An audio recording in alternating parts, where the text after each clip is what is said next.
What if every villain in Gotham had a story that didn't begin with evil, but with something human? As we look beyond the masks, we begin to see the moments that shape them, the choices, the losses, and the pressures that slowly change their paths.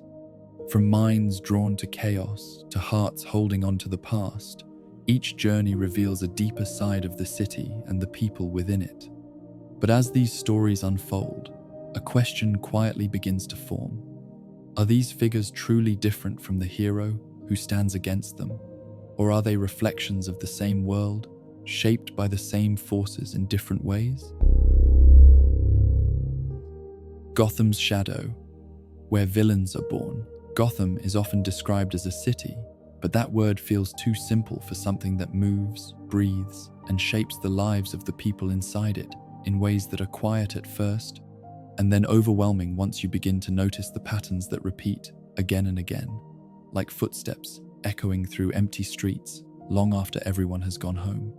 It is a place where the buildings rise tall and proud, yet carry the weight of stories hidden behind their walls. Stories that are not always spoken out loud, but can be felt in the silence between moments,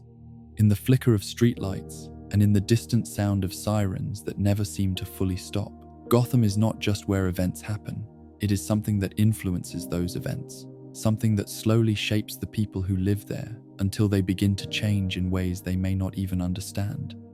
If you were to walk through Gotham during the day, you might see something that looks almost normal, with people going to work, cars moving through busy streets, and conversations blending into a steady hum of everyday life. But even then, there is a feeling beneath it all, a quiet tension that sits just below the surface, as if the city is always holding something back.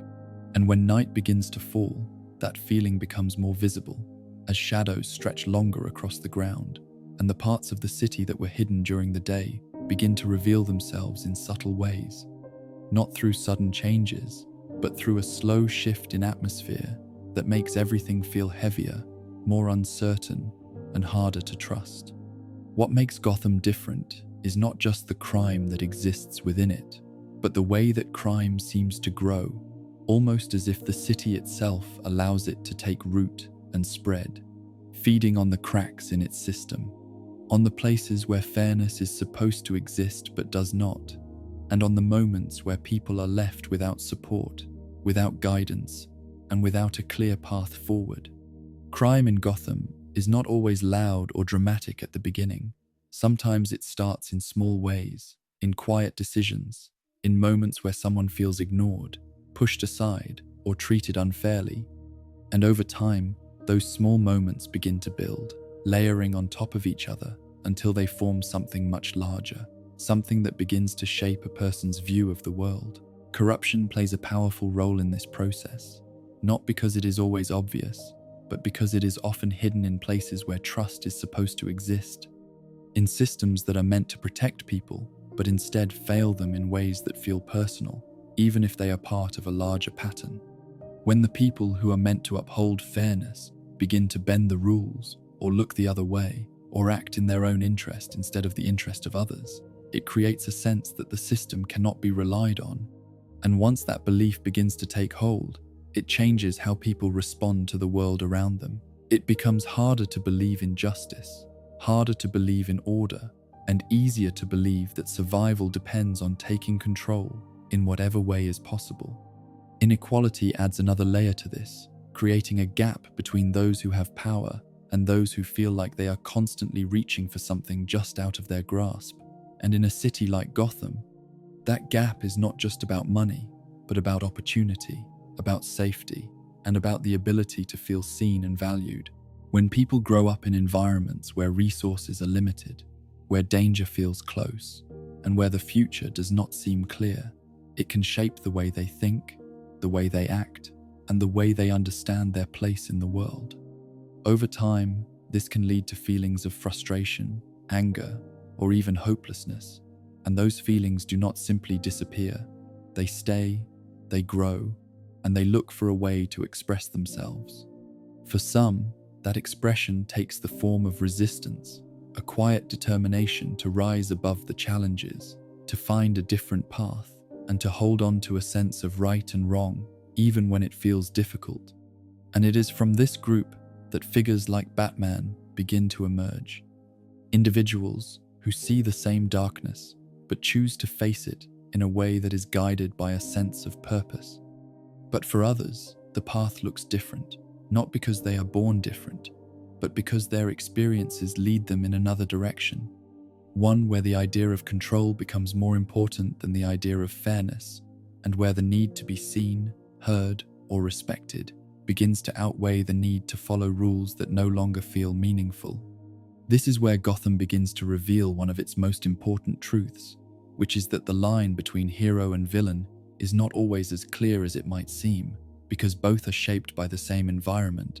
both are responding to the same pressures, and both are trying to make sense of a world that does not always provide clear answers. The difference often comes down to how that pressure is processed, how those experiences are understood, and what choices are made in response to them. And even then, those choices are influenced by factors that are not always within a person's control. In many ways, Gotham acts like a mirror, reflecting back the inner struggles of the people who live within it, amplifying their fears, their desires, and their conflicts until those things become impossible to ignore. A person who feels overlooked might begin to seek attention in more extreme ways. A person who feels powerless might begin to chase control at any cost. And a person who feels broken might begin to reshape themselves into something that reflects that feeling outwardly. These transformations do not happen all at once. They happen slowly, step by step, as each decision builds on the last, creating a path that becomes harder and harder to turn away from. At the same time, the presence of constant danger changes how people see each other, making trust more fragile and connection more difficult to maintain, because when the environment feels uncertain, it becomes natural to protect oneself first, to question intentions, and to keep a certain distance from others. This can lead to isolation, and isolation has a way of deepening the thoughts that already exist within a person's mind, giving them space to grow without challenge, without balance, and without interruption. In that space, ideas can take shape in ways that might not have happened under different circumstances, turning doubts into beliefs and beliefs into actions. Gotham does not create villains in a single moment. It creates the conditions where those identities can form, where pain can turn into purpose, where confusion can turn into certainty, and where the need to be understood can turn into something louder, something more visible, even if that visibility comes at a cost. It is not a simple process, and it is not the same for everyone, but it follows a pattern that can be traced through the stories that emerge from the city, stories that show how different paths can begin from similar starting points. And as these stories continue to unfold, it becomes clear that Gotham is not just a background to them, but a part of them, shaping their direction, influencing their outcomes, and connecting them in ways that are not always obvious at first, but become more visible over time. The city holds all of it, the light and the dark, the hope and the despair, the moments of strength and the moments of breaking, and in doing so, it becomes something more than a place. It becomes a force that continues to shape the lives of those who move through it. So when we look at the figures who rise from Gotham, whether they stand in the shadows as protectors or step forward as threats, we are not just looking at individuals, we are looking at the result of a system, of an environment, and of a series of experiences that have come together in a way that could only happen in a place like this. And perhaps the most unsettling thought is not that Gotham creates villains, but that under the same conditions, with the same pressures, many of those outcomes might not be as distant as they seem, because the line that separates one path from another is often thinner than we expect, shaped by moments that are small at first, but powerful in the way they build into something more. The Joker, chaos without origin. There are some figures whose stories begin with a clear moment, a single event that explains everything that follows. But the Joker does not belong to that kind of story, because every time someone tries to trace him back to a beginning, the path seems to split, change direction, or disappear entirely. leaving behind only fragments that never fully connect. And this absence of a clear origin is not an accident, but something that sits at the very center of who he is. When people speak about him, they often tell different versions of how he came to be, and each version feels possible in its own way, yet none of them can be proven, as if the truth itself has been broken into pieces and scattered where no one can gather them completely. In some tellings, there is a man who once lived an ordinary life, someone who struggled quietly, who wanted to do something meaningful, but could not find a place where he truly belonged. And in this version, a single bad day becomes the turning point, a moment where everything that was holding him together begins to fall apart, leading to a transformation that is as sudden as it is irreversible. In another version, there is no clear past at all, no name, no stable identity, only the presence of someone who seems to have always existed in the form we see now, as if he stepped into the world already shaped by something unknown, something that cannot be explained in simple terms. The reason these stories never settle into one clear answer may not be because the truth is hidden, but because the Joker himself refuses to let it be known, choosing instead to create confusion, to change the details, to reshape his own past in ways that keep others uncertain, because uncertainty gives him control. If no one knows where he came from, then no one can fully understand him, and if no one can understand him, then no one can predict what he will do next. And that unpredictability becomes one of his strongest tools, not just in action, but in how people think about him. This shifting nature of his story is closely connected to the way he sees the world, because the Joker does not believe in fixed meaning, in stable truths, or in clear rules that guide behavior, and instead, he views everything as something that can change at any moment, something that can be broken apart and rearranged in ways that reveal how fragile it all is. Where others might search for purpose, for order, or for a sense of direction, he moves in the opposite way, stepping away from those ideas and embracing the idea that nothing needs to make sense in order to exist. For him, chaos is not simply disorder, it is a kind of honesty, a way of seeing the world without the layers that people usually place on top of it. Layers like rules, expectations, and beliefs that create the feeling of stability. He sees those layers as illusions, as things that people hold on to because they are afraid of what lies beneath, and so he chooses to strip them away, to expose what he believes is the true nature of things, which is unpredictable, shifting, and often uncomfortable to face. This way of thinking does not come across as quiet or hidden. It shows itself in everything he does, in the way he speaks, in the way he acts, and in the way he interacts with others. Because each action is not just about the result, but about the idea behind it. He does not simply want to cause harm, he wants to challenge the belief that there is a clear line between right and wrong, between order and chaos, between control and loss of control. And he does this by creating situations where those lines begin to blur, where people are forced to make choices that reveal something about who they are under pressure. In this sense, the Joker can be seen as a kind of reflection, not in the way a mirror shows a simple image, but in the way it reveals something that might otherwise remain hidden. When he pushes people into difficult situations, when he removes the structures that usually guide behavior, what appears is not something he creates from nothing, but something that was already there, waiting beneath the surface. Fear, doubt, anger, and confusion begin to rise, and in those moments, people may act in ways they did not expect, and it is in those reactions that he finds what he is looking for. He often presents the idea that anyone, given the right conditions, can fall into the same kind of state that he represents, not because they are the same as him from the beginning, but because the systems they rely on are not as strong as they believe. This idea can be unsettling because it suggests that stability is not something that exists on its own, but something that must be maintained, and when that maintenance fails, even briefly, the results can be unpredictable. The Joker does not just believe this, he tests it again and again, creating moments where people must choose between holding on to their values or letting them go. At the same time, there is something deeply personal in the way he approaches these ideas, even if it is not always clear where that feeling comes from, because beneath the laughter and the unpredictability, there is often a sense that he is not simply observing the world, but reacting to it, as if his actions are shaped by something that he has experienced, something that changed the way he sees everything that followed.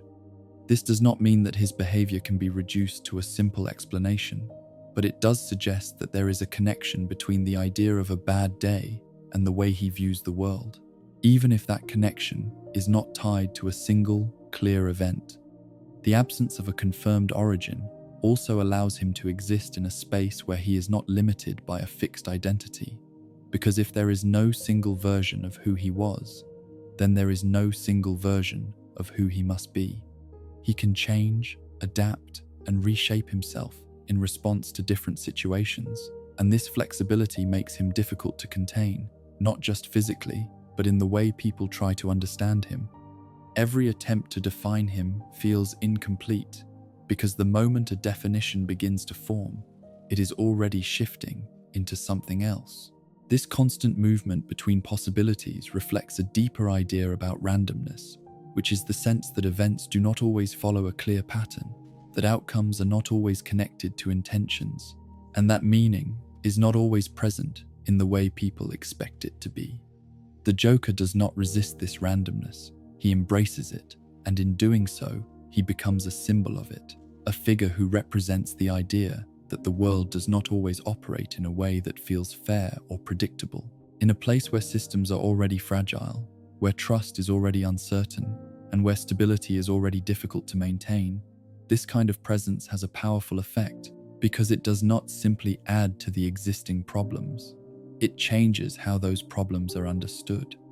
It turns questions into doubts, doubts into actions, and actions into consequences that ripple outward,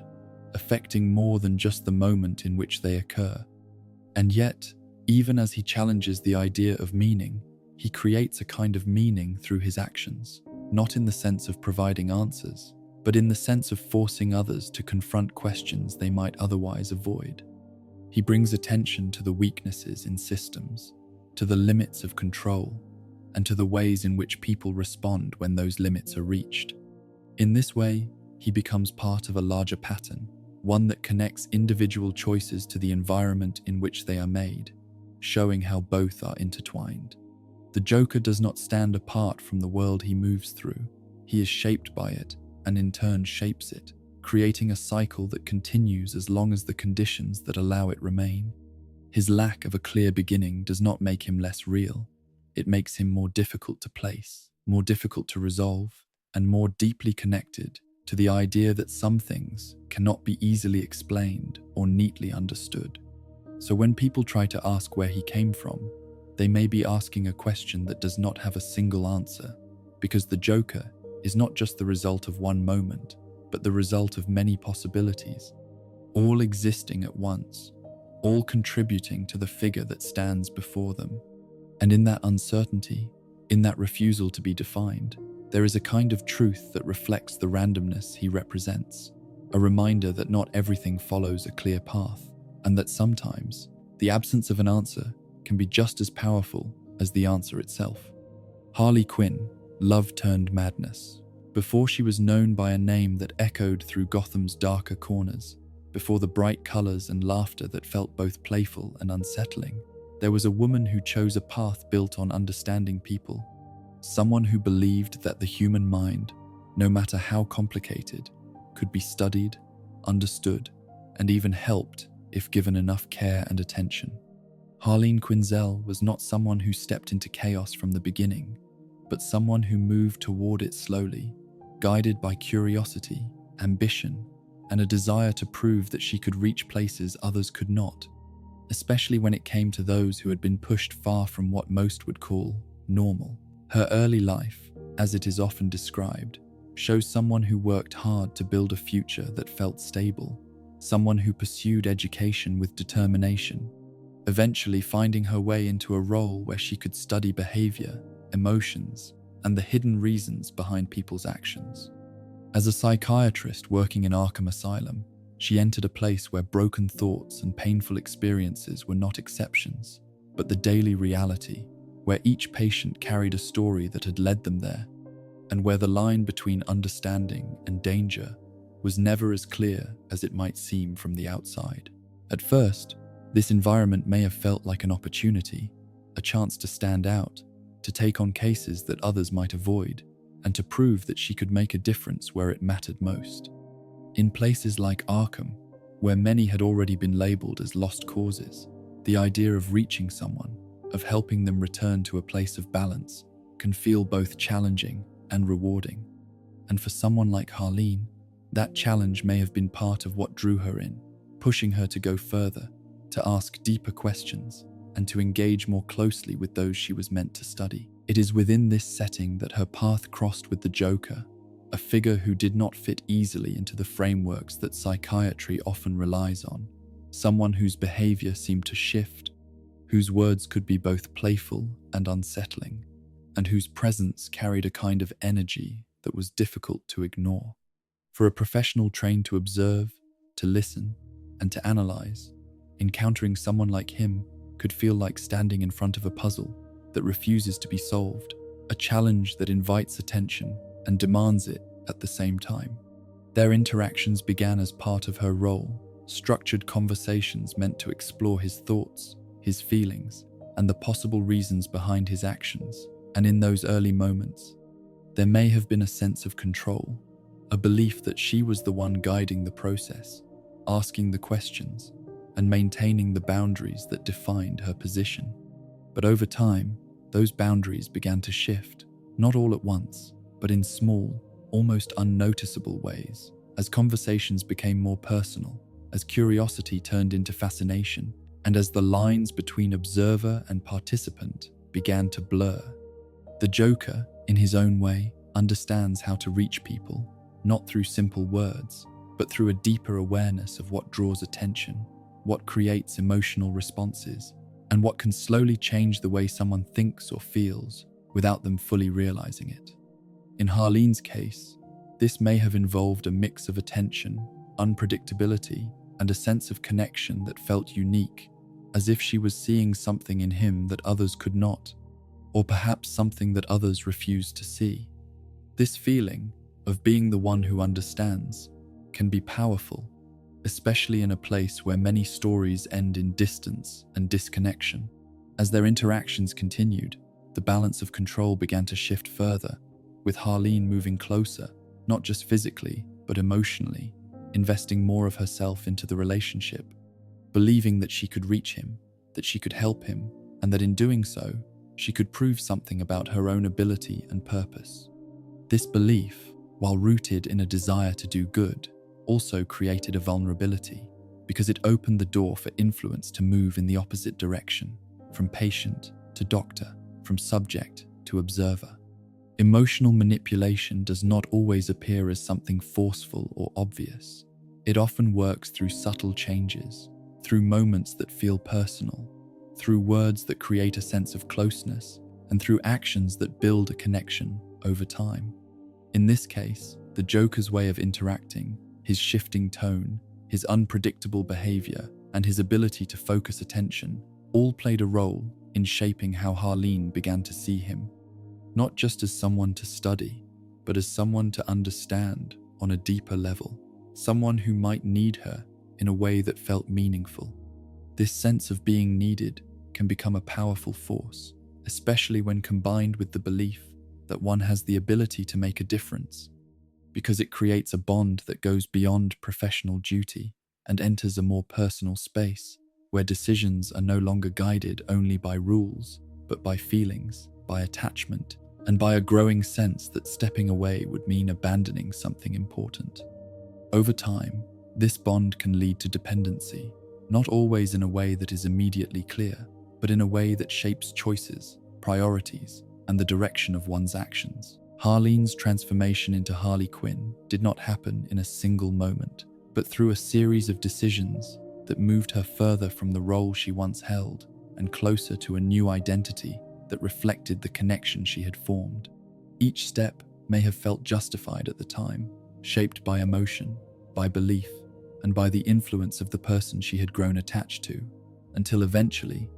the distance between who she was and who she had become became too great to ignore, yet too deeply rooted to easily reverse. As Harley Quinn, her behavior changes in ways that reflect both freedom and loss, with moments of energy, unpredictability, and bold action, combined with a sense that her identity is closely tied to someone else, that her choices are influenced not just by her own thoughts, but by the dynamic she shares with the Joker. This creates a complex situation where she is not simply a follower, but not fully independent either, existing in a space where agency and influence are intertwined. The question of whether she is a victim or an active participant does not have a simple answer, because elements of both exist within her story, and understanding that complexity is important in seeing her as more than just one role or label. On one hand, there is clear evidence of manipulation, of emotional influence that shaped her path and guided her away from her original goals. But on the other hand, there are moments where she makes choices, where she acts with intention, and where she embraces the identity she has taken on, even if that identity was shaped by others. This tension between victimhood and agency creates a space where her story continues to evolve, where moments of clarity can appear, where she begins to question the dynamic she is part of, and where the possibility of change becomes visible, even if it is not always easy to follow. Over time, different versions of her story show attempts to step away, to redefine herself, and to find a sense of identity that is not entirely dependent on someone else. And these moments highlight the idea that transformation is not a single event, but an ongoing process. Her journey reflects the way that identity can be shaped by relationships, by environments, and by experiences, showing how someone can move from a place of stability into uncertainty, and then begin to search for a new sense of self within that uncertainty. It also shows how difficult it can be to separate from influences that have become deeply connected to one's sense of purpose, especially when those influences are tied to strong emotional bonds. At the same time, her story adds another layer to the broader pattern seen in Gotham, where individuals are shaped by the forces around them, where personal struggles intersect with larger systems, and where the path from one identity to another is rarely simple or direct. In her case, the transformation is not only about falling into a darker role, but about navigating the space between who she was, who she became, and who she might still have the potential to be. When viewed in this way, Harley Quinn is not just a figure defined by her connection to the Joker, but a character who represents the complexity of change, the impact of emotional influence, and the ongoing search for identity in a world that does not always provide clear answers. Her story invites questions about choice, about responsibility, and about the ways in which people can both shape and be shaped by the relationships they form. And as her journey continues across different versions and interpretations, what remains consistent is that sense of movement, of not being fixed in a single role, but existing in a space where change is always possible, even if it is difficult, even if it takes time, and even if the path forward is not always clear. In that uncertainty, there is a kind of truth about how people grow, how they struggle, and how they continue to search for meaning in a world that often feels as unpredictable as the city that surrounds them. Two-Face, the fragility of justice. There was a time when people in Gotham looked at Harvey Dent and saw something rare, something steady in a place where stability often felt out of reach, because he stood not only as a man who believed in justice, but as someone who tried to make that belief real in a system that did not always support it. And in those early days, his presence carried a sense of hope that things could be different, that fairness could exist even in a city filled with imbalance. He was not hidden in the shadows, and he did not rely on fear to create change, but instead worked within the structure of the law, standing in courtrooms, presenting arguments, and pushing back against forces that had long shaped Gotham in quiet but powerful ways. As a district attorney, Harvey Dent took on cases that others might avoid, not because they were easy, but because they mattered, and because they represented a chance to challenge the patterns that allowed crime and corruption to continue. He worked closely with figures who shared that goal, forming connections built on the idea that change required effort from many directions, not just one. In those moments, it seemed possible that Gotham might begin to shift, even if only slowly, towards something more balanced, something more just. But the work he chose was not without risk, and the deeper he moved into it, the more he began to face resistance, not always in obvious ways, but in pressures that built over time, in threats that reminded him how deeply rooted the city's problems were, and how difficult it would be to remove them completely. Fighting for justice in a place where injustice had been allowed to grow for so long meant standing in direct opposition to powerful forces, and that kind of position carries weight, both physically and emotionally. The courtroom became a central space in his life, a place where decisions were made, where truth was examined, and where the outcome of each case could affect not just one person, but the larger balance of the city. In this environment, Harvey Dent showed determination, speaking with clarity, presenting evidence, and pushing for outcomes that aligned with his sense of right and wrong. But even in those moments, there were signs that the pressure was building, that the constant need to fight, to prove, and to hold the line against opposition was taking a toll that was not always visible from the outside. Then came the moment that would change everything, not slowly, but all at once. A single event that would mark a clear division between the person he had been and the identity he would come to represent. During a trial, in a space meant to uphold justice, a criminal act took place that was not only violent, but deeply personal, as acid was thrown directly at him, causing severe injury and altering his appearance in a way that could not be undone. This moment was not just an attack on his body, but on everything he stood for, a direct challenge to the idea that the system could protect those who worked within it. The physical damage was immediate and visible, but the deeper impact extended beyond what could be seen, reaching into his sense of identity, his belief in the system he had trusted, and his understanding of control. When something so sudden and so destructive occurs, it can break more than just the surface. It can create a division within, a split between what was once whole, leaving behind a space that is difficult to reconcile. For Harvey Dent, this moment became the point where everything began to change, not just in how others saw him, but in how he saw himself. The transformation into Two-Face did not happen simply because of the injury, but because of what that injury represented: the loss of control, the failure of the system, and the realization that the rules he had followed were not enough to protect him from harm. In that realization, something shifted, creating a new way of understanding the world, one that no longer relied on the belief that justice could be carefully guided through structured systems, but instead leaned toward the idea that outcomes might be determined by something less stable, less predictable. The concept of duality became central to his identity, not just in appearance, but in thought, as he began to see the world in terms of opposites: fairness and unfairness, order and disorder, chance and certainty. And instead of trying to resolve these opposites, he allowed them to exist side by side, reflecting the internal split that had taken place. This way of thinking created a framework where decisions were no longer guided by consistent principles, but by a system that reflected the randomness he had come to accept. The coin he carries becomes a symbol of this shift, a simple object that takes on deep meaning, representing the idea that control is no longer something he can rely on, and that decisions can be left to chance rather than careful judgment.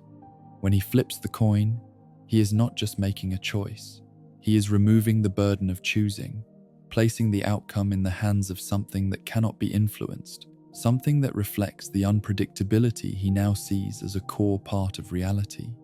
This reliance on chance can be understood as a response to loss, because when control is taken away in such a sudden and painful way, finding a new method of decision-making can feel like a way to cope, a way to avoid the weight of responsibility that once defined his role. Instead of carrying that responsibility, he shifts it onto the coin, allowing it to decide, allowing it to create outcomes that he then follows without question. In doing so, he creates a system that feels fair in its own way, not because it is guided by moral principles, but because it is consistent in its randomness. At the same time, this system reflects a deeper struggle, because it shows how difficult it is to reconcile the person he once was with the identity he has become. The part of him that believed in justice does not disappear completely, but it becomes intertwined with the new way of thinking, creating moments where the past and present exist together in tension. This tension is what gives Two-Face his complexity, because he is not simply a new person, but a combination of what came before and what has been shaped by experience. His actions begin to reflect this internal conflict, with decisions that can appear unpredictable, not because they are random in a simple sense, but because they are influenced by a system that values chance over intention. In some moments, there may be a sense of fairness, of following rules that align with his earlier beliefs, but in others, there is a willingness to act in ways that contradict those beliefs, guided by the outcome of the coin rather than a clear moral direction. This creates a figure who embodies the fragility of justice, showing how something that once seemed strong and reliable can be disrupted, altered, and reshaped by a single event, by a loss of trust, and by the realization that systems are not always able to protect those within them. It also highlights how identity is not fixed, but can change in response to experience, especially when those experiences are intense and deeply personal. In Gotham, where pressure is constant and stability is often difficult to maintain, Harvey Dent's story becomes a powerful example of how quickly things can shift, how someone who once stood as a symbol of hope can become something that reflects the city's darker side, not because he was always meant to fall, but because the conditions around him created a path that led in that direction. His transformation is not just about loss, but about adaptation, about finding a new way to exist in a world that no longer feels the same. And yet, even within this transformation, there remains a question, one that does not have a simple answer, which is whether the person he once was is truly gone, or whether that part still exists somewhere beneath the surface, influencing the choices that are made, even when those choices are guided by chance. This question adds another layer to his story, suggesting that identity is not something that can be completely replaced, but something that evolves, carrying elements of the past into the present, even when they are no longer fully visible. As Two-Face continues to move through Gotham, making decisions with the flip of a coin, his presence serves as a reminder that justice, while powerful, is also vulnerable, that it depends on trust, on stability, and on systems that can support it. And when those systems fail, the results can be far-reaching, affecting not just individuals, but the broader sense of order within the city. His story is not just about a fall, but about the delicate balance between control and chaos, and about how easily that balance can be disrupted when the foundations beneath it begin to break. The Riddler, control through knowledge. There are some minds that do not rest easily, not because they lack answers, but because they are always searching for something more, something sharper,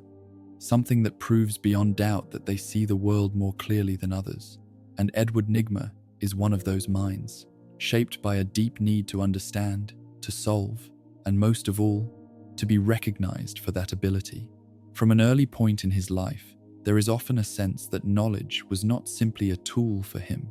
but something that defined his place in the world, something that gave him a sense of identity when other forms of connection may not have come as easily or as naturally. When someone grows up feeling that their value comes from being right, from knowing more, from solving what others cannot, it creates a pattern where every situation becomes a kind of test, a moment where they can either confirm that belief or feel it slipping away. In many versions of his story, Edward is shown as a child who excelled in puzzles, riddles, and games that required careful thought, and while this ability set him apart, it also created distance, because being ahead in one area can sometimes lead to being out of place in others. Recognition may have come in small moments, in praise for solving something difficult, but it may not have been enough to create a lasting sense of belonging. As time goes on, that early pattern begins to grow stronger, turning into a need that goes beyond simple enjoyment, becoming something closer to a requirement, as if each solved problem is not just a success, but proof that he exists in the way he wants to be seen. This need for proof becomes central to his actions, shaping the way he interacts with the world, the way he chooses his challenges, and the way he measures his own worth. Intelligence, in this sense, is no longer just a skill, but a way of holding on to identity, a way of pushing back against any feeling of being overlooked or underestimated. In a city like Gotham, where power often comes from strength, influence, or fear, a mind like Edward Nygma's takes a different path, seeking control not through force, but through knowledge, through the ability to see patterns, to predict outcomes, and to stay one step ahead of those who try to stop him. This approach creates a sense of superiority, not always expressed openly, but present in the way he plans, in the way he leaves messages, and in the way he positions himself as someone who understands the game better than anyone else involved. The choice to become the Riddler is not just about adopting a new name, but about embracing a role that reflects this identity. A figure who challenges others not just with actions, but with questions, with puzzles that demand attention, that invite engagement, and that create a kind of interaction where he sets the terms. Each riddle becomes more than just a clue. It becomes a statement, a way of saying that he is present, that he is thinking, and that he expects to be noticed. This need to be noticed is where the strength of his intelligence begins to reveal its limits, because while it allows him to create complex plans and difficult challenges, it also creates a dependency on recognition, a need for others to see what he has done, to understand it, and to respond. Without that response, without that acknowledgement, the purpose behind his actions begins to weaken, and this creates a tension between the desire for control and the need for validation. Leaving clues is both a display of confidence and a point of vulnerability, because it shows that he believes in his ability to stay ahead, but it also means that he is inviting others into the process, giving them a chance to follow, to understand, and eventually to catch up. In many ways, the clues are not necessary for the success of his plans. They are added because they are part of the experience he wants to create, part of the recognition he seeks. He does not simply want to act, he wants to be seen acting, to be understood in the way he understands himself. This creates a pattern where intelligence becomes tied to performance, where each action is not just about the result, but about how it is perceived, how it is interpreted, and how it reflects back on him. The more complex the puzzle, the more attention it draws, and the more attention it draws, the closer he comes to the validation he is seeking. But this also means that his actions are shaped by the expectation of response, and when that response does not match what he anticipates, it can lead to frustration, to a need to escalate, to create something even more complex, even more demanding.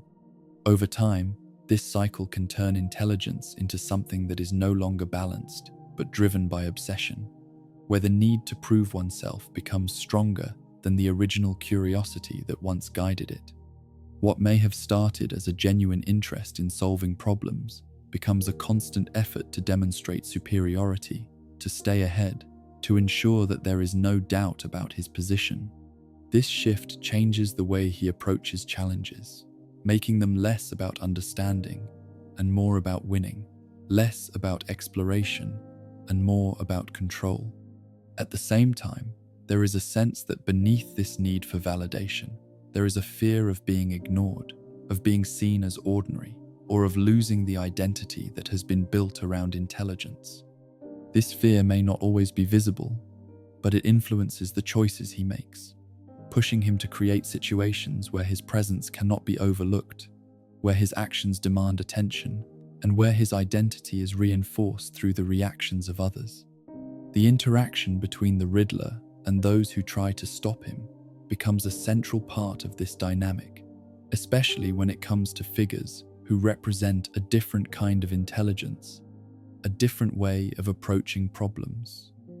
In these interactions, there is often a sense of competition, not just in action, but in thought, where each move is part of a larger exchange,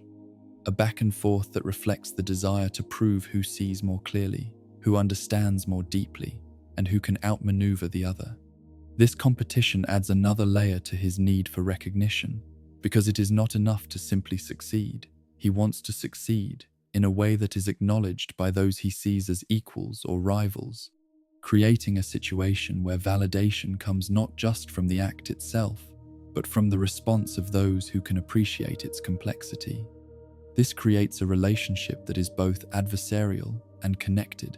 where each side influences the other, shaping the way challenges are created and responded to. In this way, the Riddler becomes a reflection of how intelligence, when driven by the need for validation, can lose its balance, becoming something that demands constant reinforcement, constant proof, and constant engagement. It shows how a strength can become a weakness when it is tied too closely to identity, when it becomes the only way a person measures their worth, and when it requires external confirmation to feel complete. At the same time, his story highlights the role of environment, because in a place where recognition is often tied to extremes, where quiet success may go unnoticed, and where bold actions draw attention, it becomes easier for someone with his mindset to move in that direction, to create situations that cannot be ignored, and to build an identity around those moments. The city, in its own way, provides the stage, but the need to perform comes from within. As the Riddler continues to operate, leaving clues, creating puzzles, and challenging those around him, his presence serves as a reminder that knowledge, while powerful, is not always enough to create stability, that understanding without balance can lead to obsession, and that the desire to be seen can shape actions in ways that are not always aligned with the original purpose. His story invites reflection on the nature of intelligence, on the difference between knowing and needing to prove that knowledge, and on the ways in which identity can be built, reinforced, and sometimes trapped within a single defining trait. And in the quiet moments between challenges, when the puzzles are not yet revealed and the answers are still hidden, there is a sense that the search for validation continues, not as a simple desire, but as a driving force that shapes each decision, each plan, and each step forward, creating a cycle that is difficult to break because it is tied to the very way he understands himself and the world around him. The Penguin, power beneath rejection. In a city that often values appearance as much as power, where first impressions can shape how a person is treated long before they have the chance to speak, Oswald Cobblepot's story begins in a way that feels quiet at first, but carries a weight that grows over time, because from an early point in his life, there is a sense that he does not fit into the image that others expect, and that difference becomes something that is noticed, pointed out, and repeated until it begins to shape how he sees himself as well. He is born into a family with wealth and a respected name, which might suggest a life of comfort and acceptance. But in many versions of his story, that expectation does not match reality, because even within those walls, he is met with judgment, distance, and sometimes cruelty, not always loud or dramatic, but present enough to leave a lasting mark. His physical appearance, often described as unusual in comparison to those around him, becomes a focal point for that judgment. And in a place where status is often tied to image, this difference is not easily ignored. Instead of being protected by his family's position, he is often made to feel like an outsider within his own home, as if he does not fully belong to the world he was born into. This kind of rejection, especially when it comes from those who are expected to provide support, can create a deep sense of isolation, one that does not simply fade with time, but settles into the way a person understands their place in the world. As he grows older, this isolation follows him beyond the home, into social spaces where expectations are clear and where differences are often highlighted rather than accepted. Interactions that might seem small to others, a look, a comment, a moment of exclusion begin to build into a pattern, reinforcing the idea that he is not seen as equal, not welcomed in the same way, and not given the same respect. Over time, these experiences do more than hurt. They begin to shape his perspective, turning moments of rejection into a lens through which he views the world. A lens that suggests that acceptance is not something freely given, but something that must be taken or forced.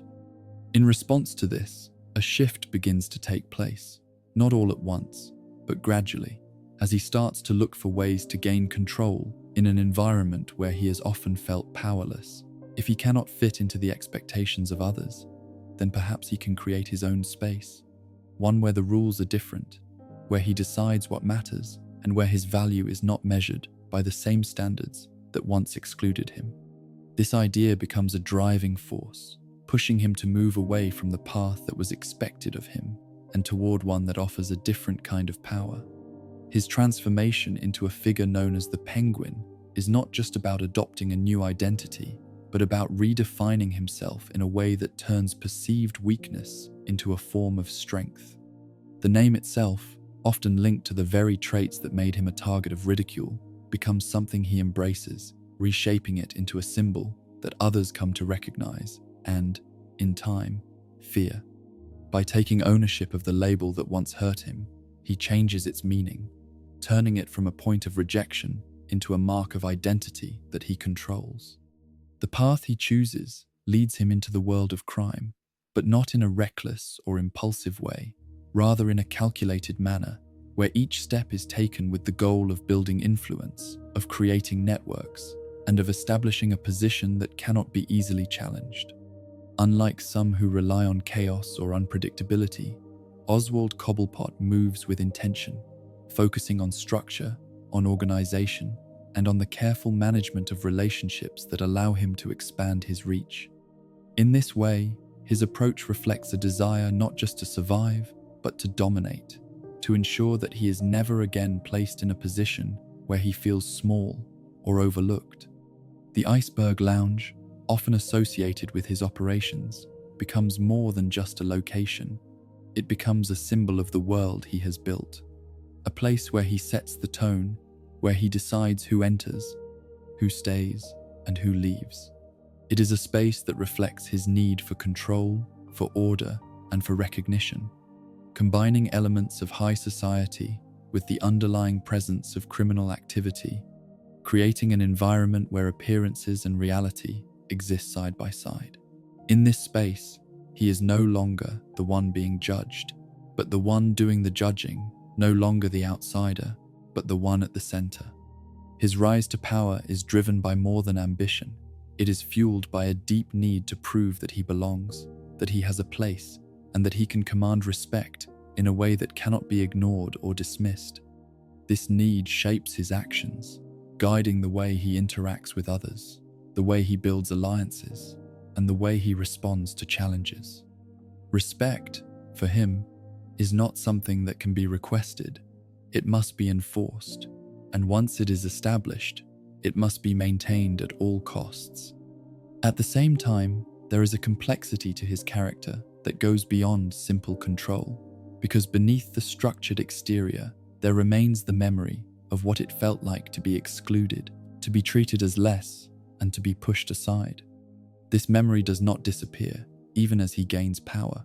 but continues to influence his behavior,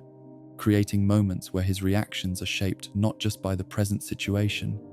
but by past experiences that have left a lasting impact. In some cases, this can lead to actions that seem harsh or excessive, not because they are necessary in the moment, but because they are tied to a deeper need to ensure that he is never placed back into that earlier position. The desire to belong remains a central part of his story, even as he creates a world where he appears to stand above others, because belonging is not only about status, but about connection, about being accepted without conditions, and about feeling that one's presence is valued for more than what it can provide. In the environment he has built, relationships are often shaped by power, by advantage, and by mutual benefit, which creates a form of connection but not always the kind that fulfills that deeper need. This creates a quiet tension within his journey, where the pursuit of control and recognition may achieve one goal, but leave another unfulfilled, leading to a cycle where more power is sought in the hope that it will eventually lead to the sense of belonging that has been missing. However, the more he moves in this direction, the more the structure of his world reinforces the very conditions that make that kind of belonging difficult to achieve, creating a situation where the solution and the problem are closely linked.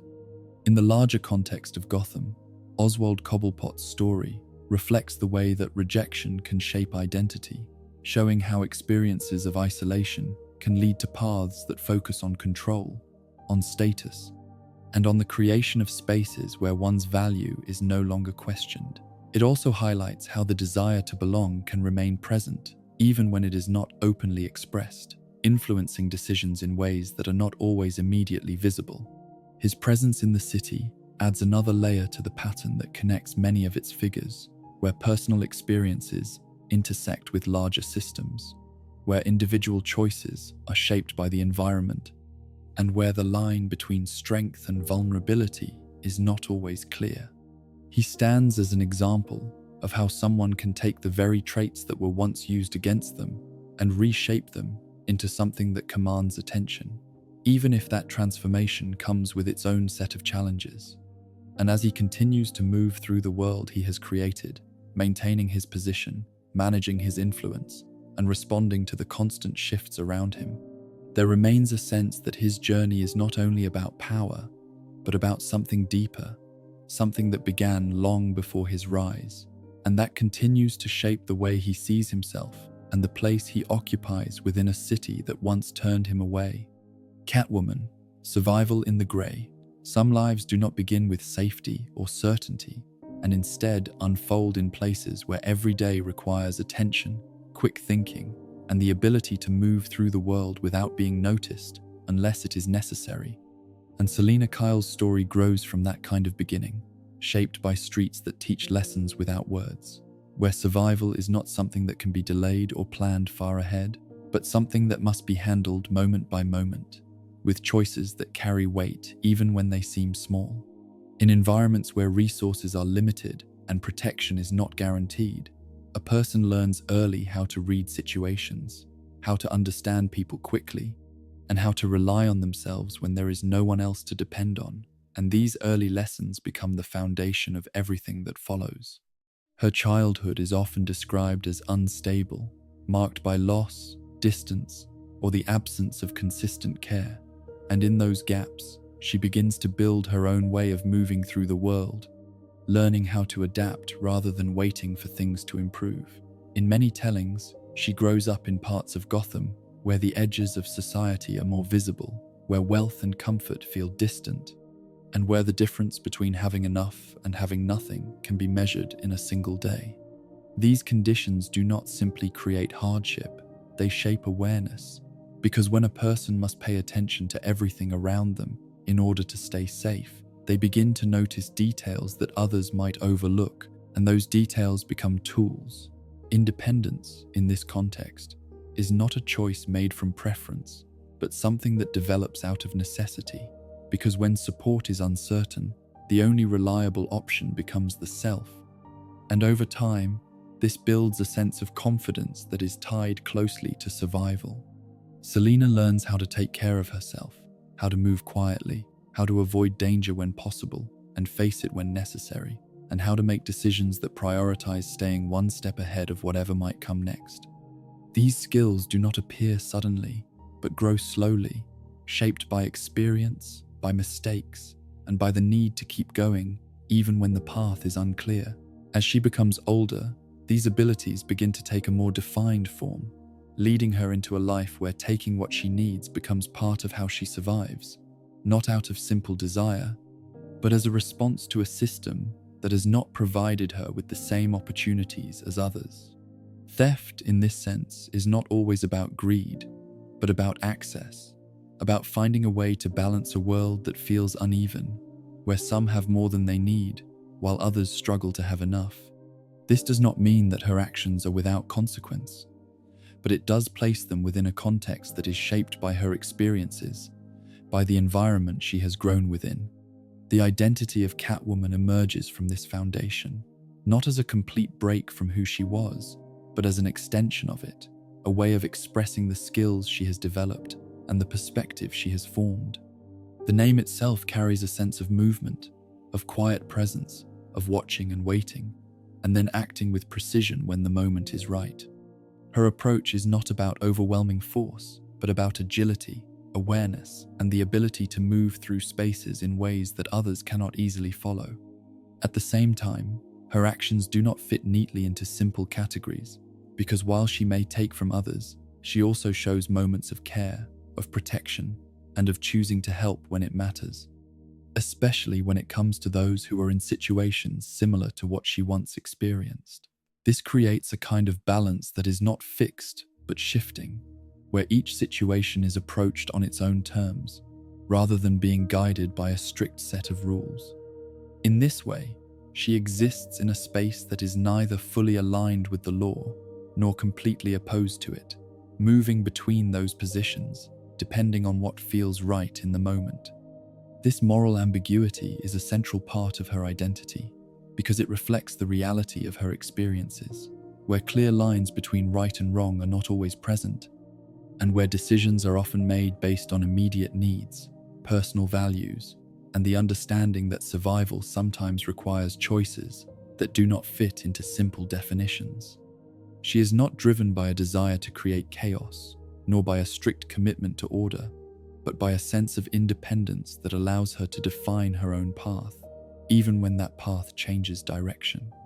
Her interactions with others often reflect this balance, especially when she encounters figures who represent a more structured approach to justice. And it is in these moments that her complexity becomes more visible,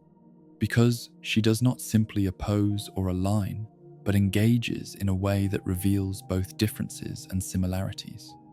This is most clearly seen in her connection with Batman,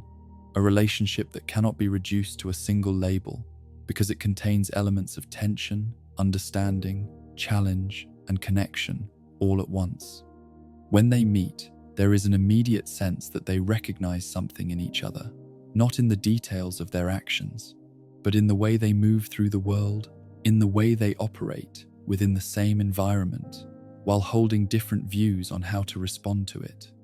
Both are shaped by Gotham, both have developed skills that allow them to navigate its dangers, and both exist in spaces that are not fully part of the ordinary world, yet the paths they have chosen reflect different responses to those shared conditions. Batman represents a commitment to a structured form of justice, one that seeks to create order, to protect, and to hold to a set of principles that guide his actions, even when those actions are difficult. Selina, on the other hand, represents a more flexible approach, one that allows for change, for personal judgment, and for decisions that are shaped by the moment rather than a fixed code. When these two perspectives meet, there is both conflict and understanding, because each can see the strengths and limitations of the other. Their relationship often feels like a reflection, where each one mirrors something about the other's life, showing what could have been different under other circumstances, or what still connects them despite their differences.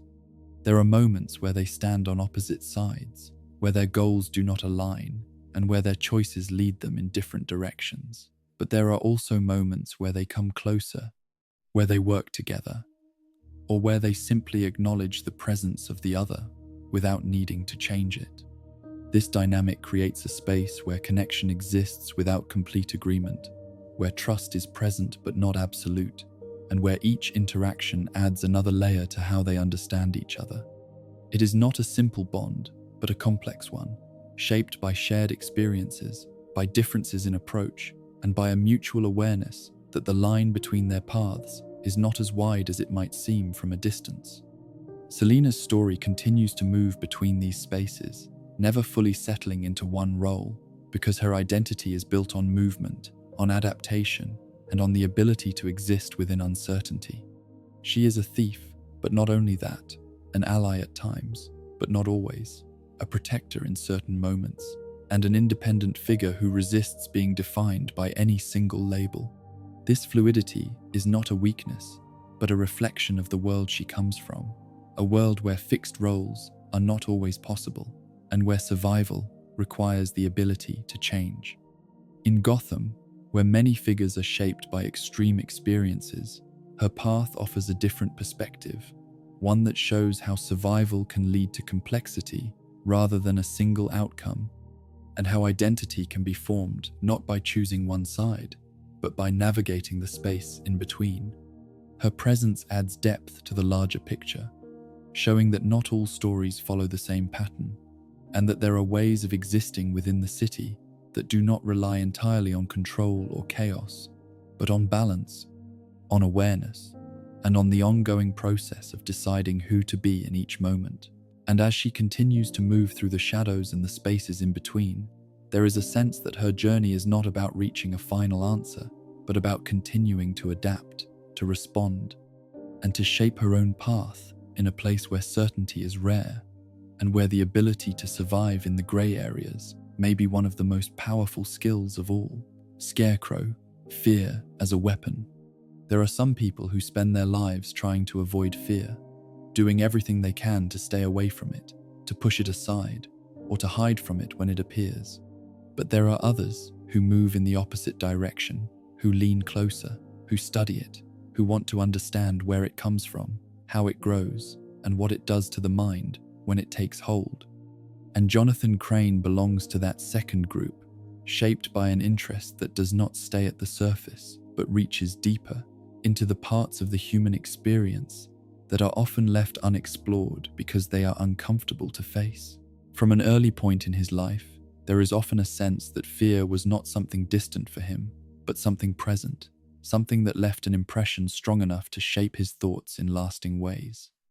In many tellings, his childhood is described as harsh or unsettling, involving moments where fear was used not just as a feeling, but as a tool, something that was applied to him in ways that left him with a deep awareness of how powerful it could be.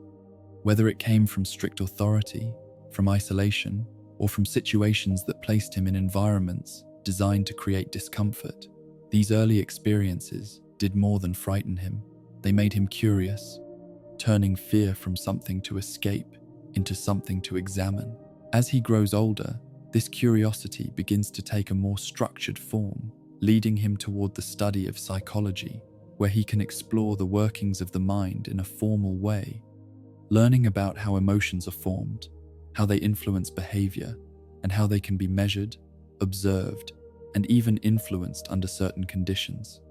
In academic settings, fear becomes a topic that can be discussed, analyzed, and understood through theories and experiments. And for someone like Jonathan Crane, this environment provides a framework for the questions that have been building over time. But his approach to this field is not limited to simple understanding, because there is a desire to go further, to not only observe fear, but to control it, to see how it can be created, how it can be directed, and how it can shape the actions of those who experience it. This shift from observation to manipulation marks an important point in his development, because it changes the role he plays, moving from someone who studies fear to someone who uses it, someone who begins to see it not just as a subject, but as a tool. In many versions of his story, his time as a professor reveals both his intelligence and his growing willingness to cross boundaries as he conducts experiments that push beyond what is considered acceptable, driven by the belief that understanding fear requires direct exposure, that it cannot be fully grasped through theory alone. These methods often bring him into conflict with the systems meant to guide academic work,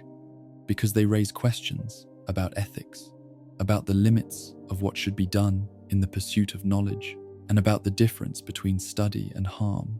This conflict leads to a turning point, where his position within the academic world is lost, not because his ideas lack depth, but because his methods move too far beyond what is allowed, leaving him without the structure that once guided his work.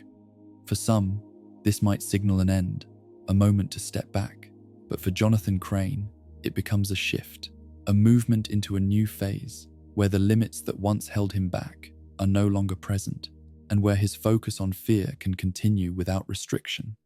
The identity of Scarecrow emerges from this shift, reflecting both his interest in fear and the way he chooses to present himself, drawing from imagery that is tied to the idea of fright, of something that stands in a field, not as a protector, but as a silent figure that unsettles those who approach. This image, simple yet effective, becomes part of how he interacts with the world, combining psychological understanding with visual impact, creating an experience that engages both the mind and the senses. Central to his methods is the use of a chemical compound, often referred to as fear toxin, a substance designed to trigger intense hallucinations, bringing a person's deepest fears to the surface in a way that feels immediate and real. This development represents the merging of science and intention, where knowledge of the brain's responses is applied in a practical, controlled way to produce a specific effect. The toxin does not create fear from nothing, but amplifies what is already present, turning hidden anxieties into vivid experiences that can overwhelm the person who is exposed to it. In this way, fear becomes both a subject of study and a means of control, because once a person is confronted with their deepest fears in such a direct way, their ability to act, to think clearly, and to resist becomes limited. This gives Scarecrow a form of power that does not rely on physical strength, but on psychological influence, allowing him to shape situations by targeting the mind rather than the body.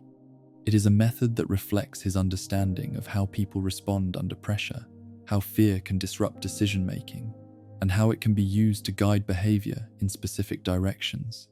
At the same time, there is a connection between his use of fear and his own experiences, because the emotion he studies so closely is also something that has shaped him, something that he has felt and understood from a personal perspective. This creates a link between his past and his present, where the tool he uses is also something that has been part of his own life, raising questions about whether his actions are driven purely by curiosity,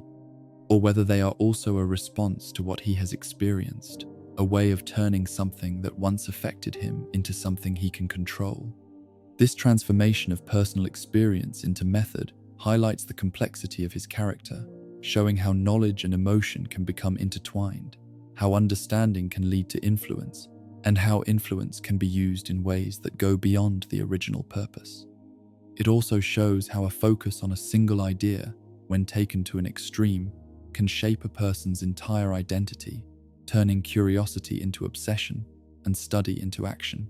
His interactions with others often reflect this focus, as he places them into situations where their fears are revealed, not as an accidental result, but as a planned outcome designed to observe, to test, and to confirm his understanding of how fear operates. In these moments, he takes on the role of both creator and observer, setting the conditions and then watching the results, as if each encounter is part of a larger experiment that continues to build over time. Within Gotham, where danger is already a constant presence, his methods add another layer, one that operates on a deeper level, affecting not just what people see or experience externally, but what they feel internally, creating a sense of vulnerability that goes beyond physical threats. His presence reminds others that fear is not always something that comes from the outside, but something that exists within, something that can be triggered, shaped, and intensified under the right conditions. At the same time, his story raises questions about the nature of fear itself, about whether it is something to be avoided, something to be understood, or something that can be used, and about the limits of knowledge when it is applied without restraint. It suggests that understanding an emotion does not always lead to control in a balanced way, and that the desire to master something can sometimes lead to actions that reflect the very thing being studied. As Scarecrow continues to move through the city, using fear as both a tool and a focus, his presence becomes a reminder of how powerful the mind can be, how emotions can shape reality, and how the line between study and use can become blurred when curiosity is driven beyond its limits. His actions do not simply create fear, they reveal it, bringing it to the surface in ways that cannot be ignored, forcing those who encounter him to face parts of themselves that they might otherwise keep hidden. And in the quiet moments after those encounters, when the immediate effects begin to fade, there is often a lingering sense of unease, a reminder that fear does not disappear completely, but remains, waiting beneath the surface, influenced by memory, by experience, and by the knowledge that it can return, shaped not only by external events, but by the inner workings of the mind itself. Bane, strength forged in darkness. Some stories begin with comfort and slowly move into hardship, but there are others that begin in darkness, so complete that light feels like something imagined rather than something real. And Bane's story grows from that kind of beginning, shaped inside walls that were never meant to protect, but to contain, where the idea of childhood is replaced by survival, and where each day is not measured by learning or play, but by endurance, by strength, and by the ability to face what comes without breaking. He is born in a place that is already filled with punishment, a prison known for its harsh conditions, where people are not simply held, but tested by an environment that pushes them to their limits. And in this setting, he does not enter as a visitor, but as someone who belongs there from the very start, not because of his own actions, but because of the actions of another, a legacy that he carries before he even understands what it means. This beginning shapes everything that follows, because it places him in a world where rules are strict, where danger is constant, and where weakness is not something that can be shown without consequence. Growing up in such a place means learning lessons that are very different from those taught in ordinary life, because instead of being guided, he is forced to observe, to adapt, and to understand the patterns of those around him, from the guards who maintain control to the prisoners who struggle for position. And in this environment, knowledge becomes a tool just as important as strength, because knowing when to act, when to wait, and how to respond can make the difference between survival and harm. As a child, he faces challenges that would overwhelm many, moments where fear, pain, and isolation are not rare but expected. And yet, within these conditions, something begins to form, not just resilience, but a kind of focus, a determination to not only endure, but to grow stronger with each experience. This does not mean that the environment is kind, or that it allows for easy progress, but it does mean that he begins to shape himself in response to it, learning from everything he sees, everything he feels, and everything he must overcome. Time passes, and with it, his body begins to change, shaped by constant pressure, by the need to defend himself, and by the physical demands of the environment. But alongside this physical growth, there is also a development of the mind, because in a place where power is often displayed through force, the ability to think, to plan, and to anticipate becomes a different kind of strength, one that allows him to move beyond simple reaction and into strategy. He reads when he can, studies when the opportunity appears, and builds an understanding of the world beyond the prison walls, not through direct experience, but through pieces of knowledge gathered over time, creating a mental space that expands even while his physical surroundings remain limited. This balance between body and mind becomes one of his defining traits, because it allows him to approach challenges from multiple directions, not relying on a single method, but combining strength with thought in a way that makes him difficult to predict. Within the prison, he earns a reputation, not only for his ability to withstand pain, but for his control, for the way he carries himself, and for the sense that he is not simply reacting to the environment, but shaping his place within it. Others begin to notice, and with that attention comes both respect and challenge, because in a setting where power is constantly tested, any sign of strength invites confrontation. Yet, he meets these challenges with a steady approach, using both physical ability and strategic thinking to maintain his position. It is in this environment that the idea of strength becomes more than just a quality. It becomes a belief, a guiding principle that shapes how he understands the world. Because when everything around him suggests that only the strong survive, that weakness leads to suffering, and that control must be taken rather than given, it becomes natural to adopt that view as a truth. Strength, in this sense, is not only about muscles or force, but about will, about endurance, and about the ability to impose order in a place where chaos is always present. At some point, this belief is reinforced through the introduction of a substance known as venom, a chemical that enhances physical power, increasing strength beyond natural limits, and offering a way to push the body even further than it could go on its own. The use of this substance is not without cost, because it creates dependency, tying power to something external, something that must be maintained in order to sustain its effects. And yet, for someone who has lived in an environment where power determines survival, the trade-off may seem acceptable. With venom, his physical presence becomes even more imposing, his already developed strength amplified into something that few can match, and this combination of natural ability, learned skill, and chemical enhancement creates a figure who stands out not just within the prison, but beyond it. However, the importance of venom in his identity is not simply about power, but about what that power represents, a way of ensuring control, a way of preventing the return to vulnerability, and a way of reinforcing the belief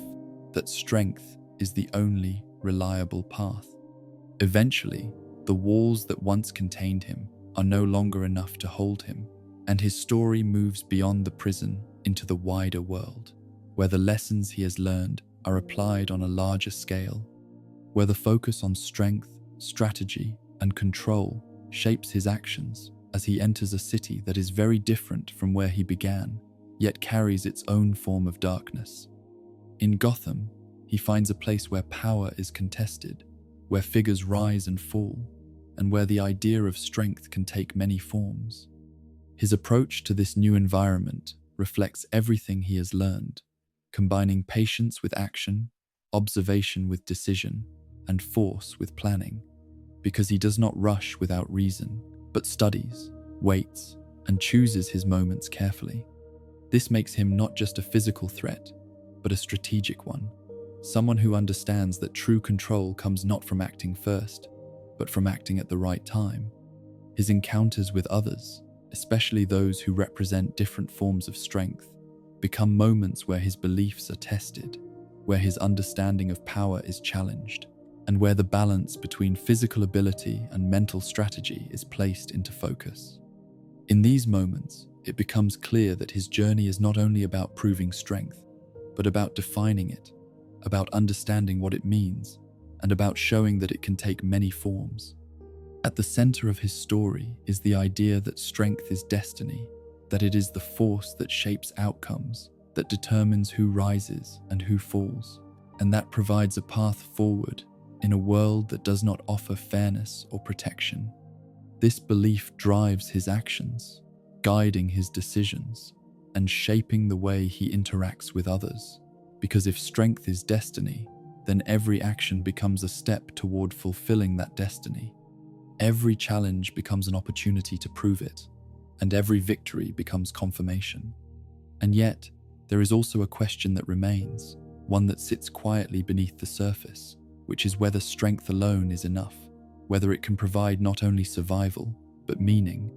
and whether the reliance on power, especially when it is supported by something like venom, creates a foundation that is stable, or one that carries its own form of vulnerability. This question does not always have a clear answer, but it adds depth to his journey, suggesting that even the strongest paths may contain points of uncertainty. As he continues to move through the world, carrying with him the lessons of his past, the power of his body, the sharpness of his mind, and the influence of the substance that enhances him, Bane stands as a figure shaped by darkness, but not defined by it alone, because within that darkness, he has built something, a sense of purpose, a belief in strength, and a path that reflects both where he came from and where he chooses to go. Mr. Freeze, love frozen in time. There are some stories that begin with hope, not the loud kind that fills a room, but a quiet kind that lives in small moments, in shared looks, in conversations that do not need to be long to be meaningful,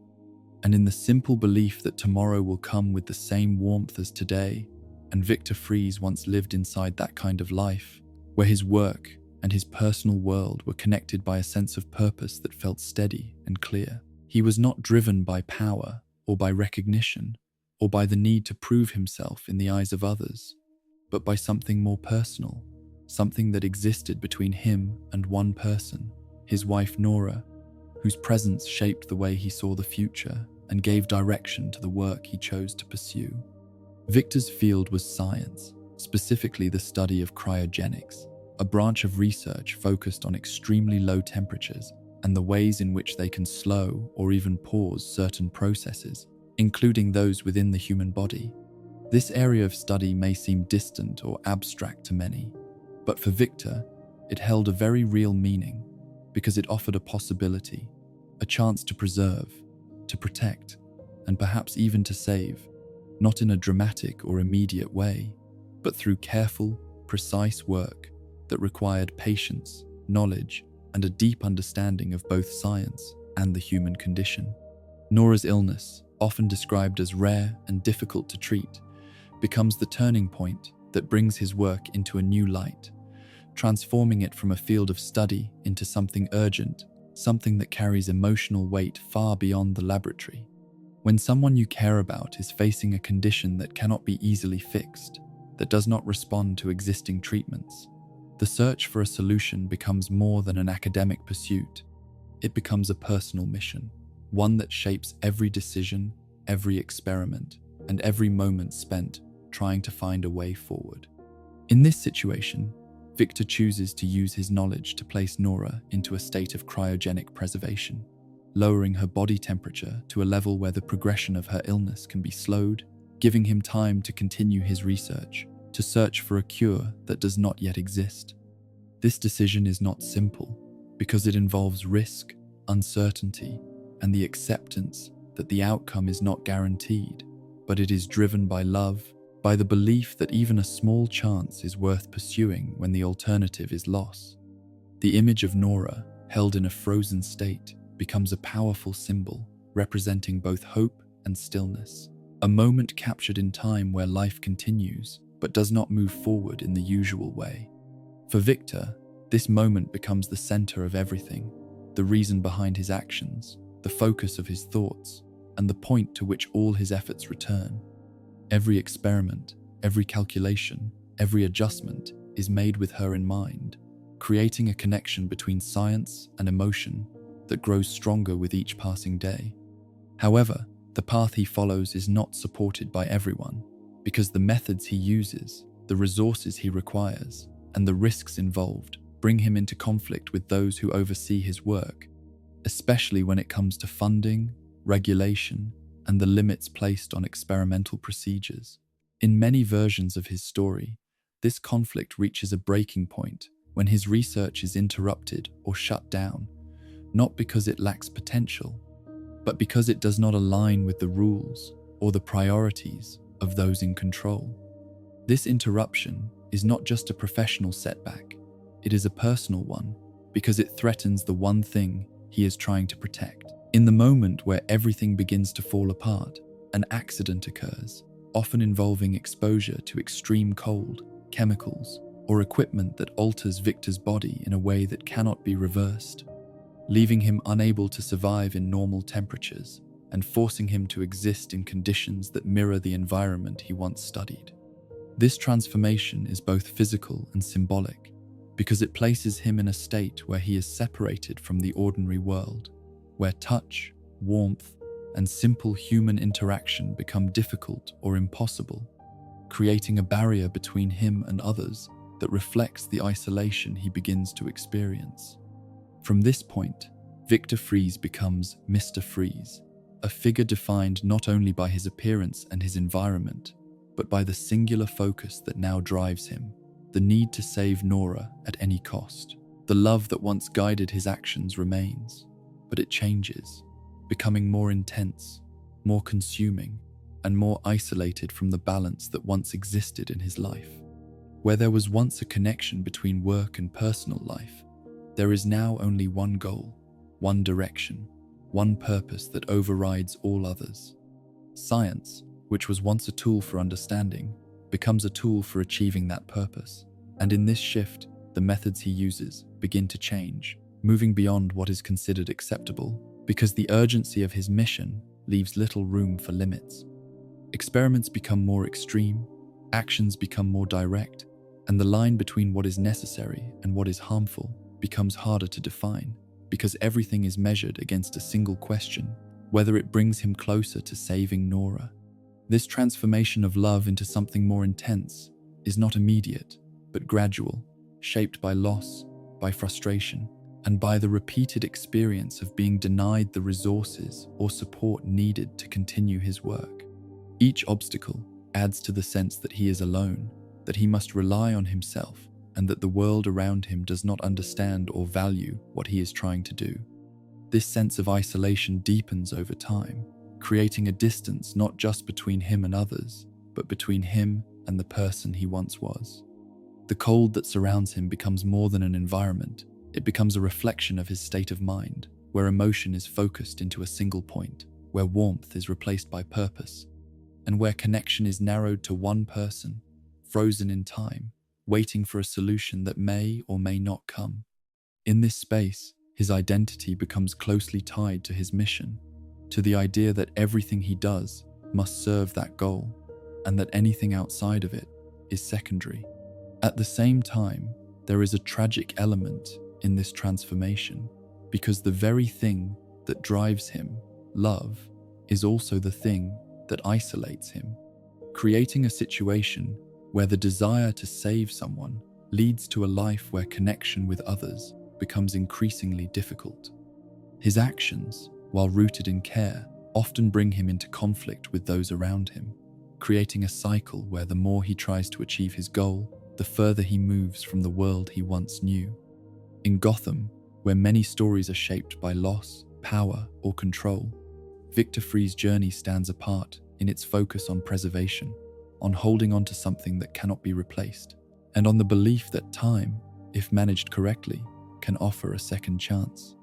His presence adds a different kind of tension, one that is not driven by chaos or dominance, but by a quiet, steady determination that does not fade, even when faced with repeated challenges.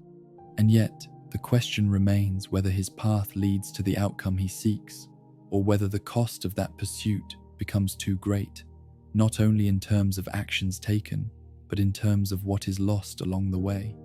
Because in trying to preserve one connection, he may lose the ability to form others, and in focusing entirely on the past, he may become separated from the present. As Mr. Freeze continues his work, moving through a world that feels distant and cold, carrying with him the memory of what once was and the hope of what might still be,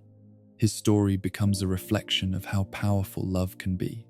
not only in its ability to inspire, but in its ability to transform, to shape identity, and to drive actions in ways that are both deeply human and deeply complex.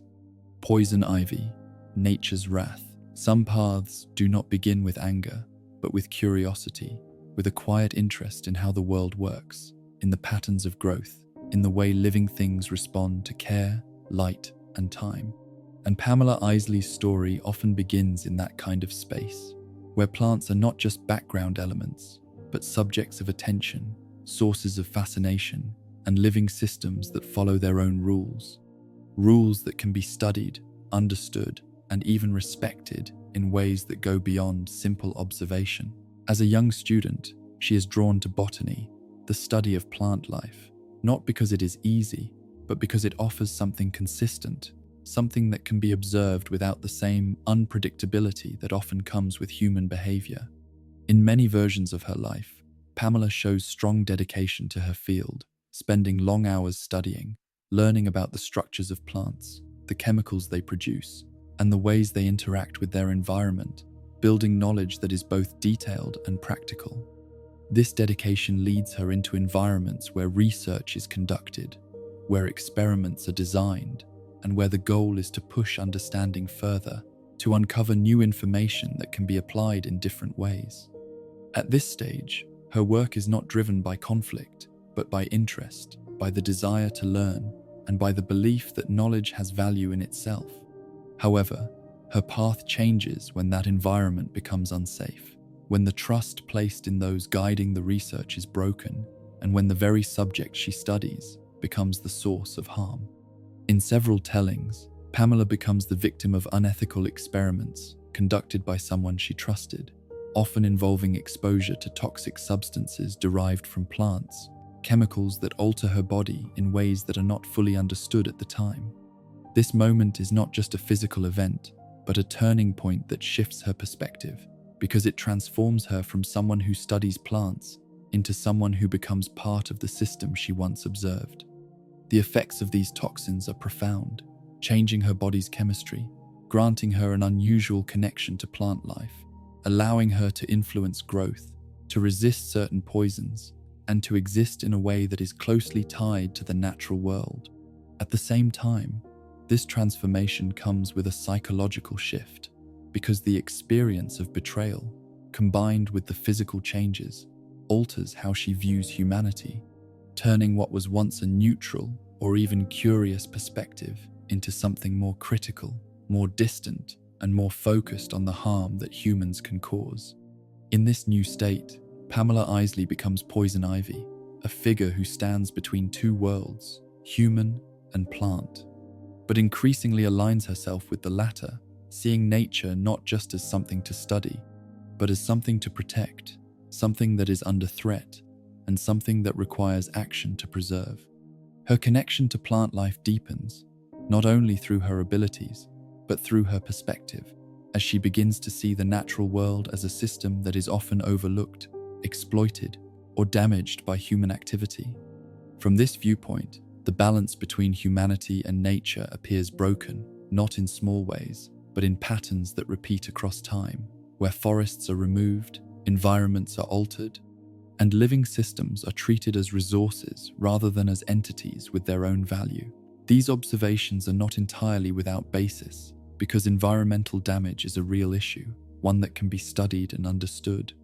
But the way Poison Ivy responds to this issue moves beyond awareness into action that is more extreme, shaped by the belief that strong measures are necessary to correct what she sees as ongoing harm. Her actions reflect a shift in how she defines right and wrong,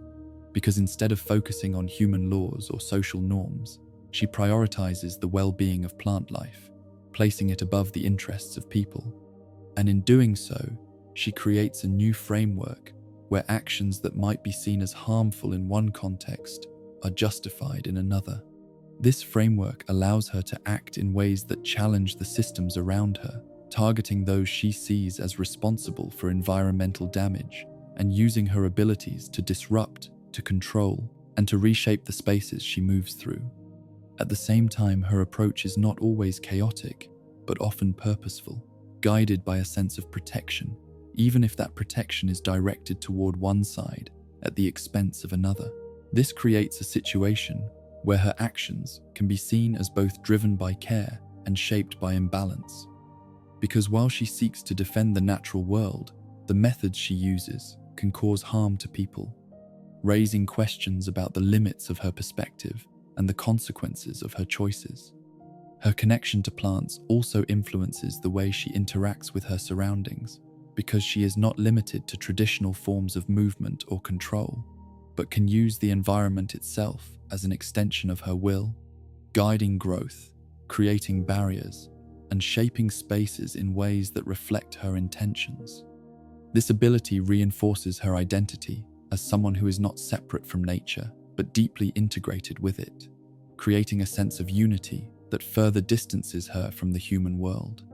In Gotham, where industrial activity, urban expansion, and environmental strain are often visible, her presence adds another layer to the city's complexity, because she represents a force that pushes back against these elements, not through policy or discussion, but through direct action that challenges the way the city operates. Her targets are often chosen based on their impact on the environment, creating a pattern where her actions are tied to a specific cause, even if the methods remain controversial. At the center of her story is the idea of protection, but it is a protection that has become distorted, shaped by personal experience, by loss of trust, and by a shift in perspective that places one form of life above another. This distortion is not always obvious at first, because the intention behind it can appear understandable, but over time, the consequences of her actions reveal the imbalance, showing how a single focus, when taken to an extreme, can lead to outcomes that are difficult to justify.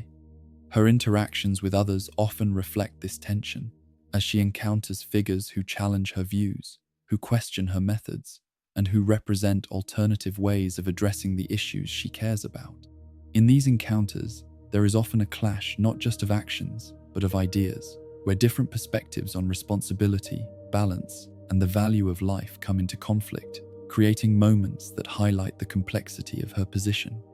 Despite this, there are moments where her character shows layers beyond her primary goal, where glimpses of her earlier self, the scientist, the observer, the person who once approached the world with curiosity rather than anger, begin to appear, suggesting that her transformation is not entirely complete, that there are still parts of her identity that exist beneath the surface. These moments do not erase her actions, but they add depth, showing that her path is not defined by a single idea, but by a combination of experiences that continue to influence her. As Poison Ivy continues to move through her environment, shaping it, defending it, and responding to the actions of others, her story becomes a reflection of how powerful belief can be, especially when it is tied to personal experience and reinforced by the ability to act on it. It shows how a desire to protect can evolve into something more forceful, how boundaries can shift when driven by strong emotion, and how the line between care and control can become blurred. And in the spaces she creates, where plants grow in ways that feel almost intentional, where the natural world pushes back against the structures built around it, there is a sense that her influence extends beyond simple action, shaping not only the physical environment, but the way people think about their relationship with it, raising questions about balance, responsibility, and the ways in which protection can take many forms. Not all of them easy to understand or accept. Ra's al Ghul, the weight of immortality. Some figures do not move through time in the same way as others, because while most lives are measured in years that pass quietly from one moment to the next, there are rare cases where time stretches, bends, and returns in ways that change how a person understands the world. And Ra's al Ghul exists within that kind of experience, shaped not by a single lifetime, but by many, each one adding to a perspective that grows wider, heavier, and more distant from the way ordinary people see things. His name, often translated as Head of the Demon, carries a sense of mystery and age, suggesting a presence that has lasted far longer than it should. And that sense is not simply legend, but part of the truth that defines him. His life, as it is often told, begins centuries ago, in a time when the world was different, when empires rose and fell, and when knowledge was carried across long distances, shared slowly, and preserved carefully. In those early years, Raz is not yet the figure he becomes, but someone who seeks understanding, someone who studies medicine, science, and the natural world, building knowledge that allows him to heal, to observe, and to make sense of the patterns around him. This early path suggests a man who once valued life, who once worked to preserve it, and who believed that knowledge could be used to improve the world. But as time moves forward, something changes. Not in a single moment, but through a series of experiences that reshape his thinking, leading him toward a discovery that will alter everything that follows. The Lazarus Pit, a substance or source that has the power to restore life, to heal the body, and to extend existence beyond natural limits, becomes the central element of his transformation, offering a form of immortality that comes with both power and cost. When he first encounters it, the effect is immediate and profound, bringing him back from the edge of death, restoring strength, and allowing him to continue where others would end. At first, this ability may seem like a gift, a chance to continue his work, to expand his knowledge, and to see the world in ways that others cannot. But over time, The repeated use of the Lazarus Pit begins to reveal its deeper effects, not only on the body, but on the mind. Each time he returns, there is a shift, a moment where clarity is mixed with something more unstable, where memory and emotion are affected in ways that are not always predictable, creating a cycle where renewal comes with a cost that builds slowly but steadily. Living through centuries means witnessing change on a scale that few can understand, seeing civilizations rise with hope and fall into ruin, watching patterns repeat across generations, and observing how human behavior, despite progress and knowledge, often returns to the same points of conflict, imbalance, and destruction. For Ra's al Ghul, this long view shapes his perspective, creating a belief that the world is caught in a cycle, one that does not correct itself naturally, and one that requires intervention to restore balance. This belief leads him to form the League of Assassins, an organization that operates with precision, discipline, and a shared purpose, bringing together individuals who are trained not only in combat, but in loyalty, strategy, and the execution of a vision that extends beyond personal gain. The League is not simply a group of fighters, but a system, a structure that allows Ra's to extend his influence, to act across different regions, and to implement plans that are designed to reshape the world according to his understanding of what is necessary. Within this structure, he takes on the role of leader, not just by position, but by presence, guiding those around him with a sense of authority that comes from experience, from knowledge, and from the belief that his perspective is shaped by a deeper understanding of time and consequence. His followers see him as more than a man, but as a figure connected to something larger, someone whose vision reaches beyond the immediate and into the long-term future. That vision is centered on the idea of balance, not in the sense of gentle adjustment, but in the sense of correction, of removing what he sees as excess, corruption, and imbalance within human society. In his view, humanity, when left unchecked, tends toward destruction, not only of itself, but of the world around it, creating conditions that become unsustainable, that harm both people and the environment. From this perspective, action is not only justified, but necessary, even if that action involves destruction. This belief leads to one of the most defining aspects of his character, the idea that large-scale change may require extreme measures, that in order to restore balance, parts of the world must be cleared, systems must be dismantled, and populations must be reduced in ways that prevent further damage. This is not a belief that is easily accepted, because it challenges fundamental ideas about value, about life, and about the limits of intervention. Yet for Ra's al Ghul, it is supported by the patterns he has observed over time, by the repeated cycles of rise and fall that he has witnessed. The Lazarus Pit continues to play a role in this perspective, not only as a source of extended life, but as a factor that influences his mental state, creating moments where clarity and instability exist together, where decisions are shaped by both reason and the subtle effects of repeated restoration. This adds complexity to his character because it suggests that his actions are not only the result of belief, but also influenced by the process that has allowed him to live so long. His interactions with others often reflect this complexity, especially when he encounters individuals who challenge his views, who question his methods, and who represent alternative ways of approaching the problems he seeks to solve.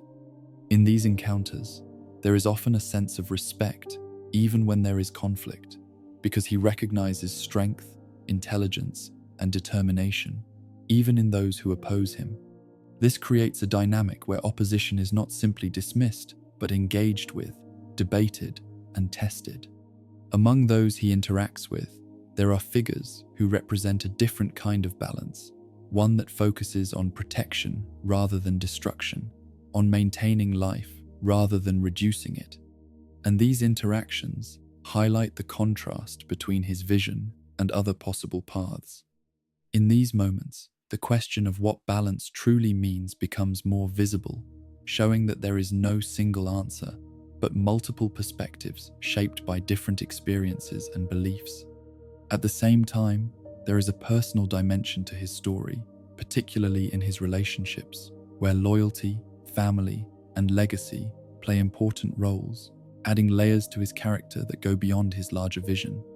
These relationships show that even someone who has lived for centuries is not entirely removed from personal connection,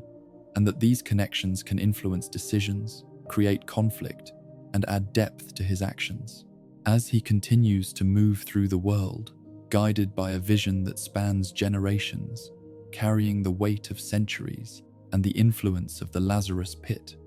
Ra's al Ghul stands as a figure who represents both knowledge and burden, someone who has seen more than most, but who also carries the consequences of that extended view. His belief in destruction as a path to balance remains one of the most challenging aspects of his character, because it forces others to consider difficult questions about the nature of change, the limits of intervention, and the value of life in a world that is constantly shifting. And in the quiet moments between action and planning, when time stretches once again,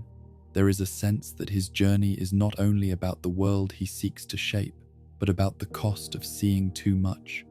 of knowing too much, and of carrying a vision that is both vast and heavy, shaped by centuries of observation, and driven by a belief that the path he has chosen is the only one that can truly restore balance. Talia al Ghul, loyalty and conflict. Some lives are shaped not only by the choices a person makes, but by the expectations that surround them long before they are old enough to understand what those expectations mean. And Talia al Ghul grows within that kind of world, where identity is not something discovered slowly, but something prepared, guided, and placed before her as both a path and a responsibility. From the beginning, she is raised within an environment that is structured, disciplined, and focused on a vision that reaches far beyond ordinary goals. A world where training begins early, where lessons are not limited to books, and where every action is connected to a larger purpose defined by someone else.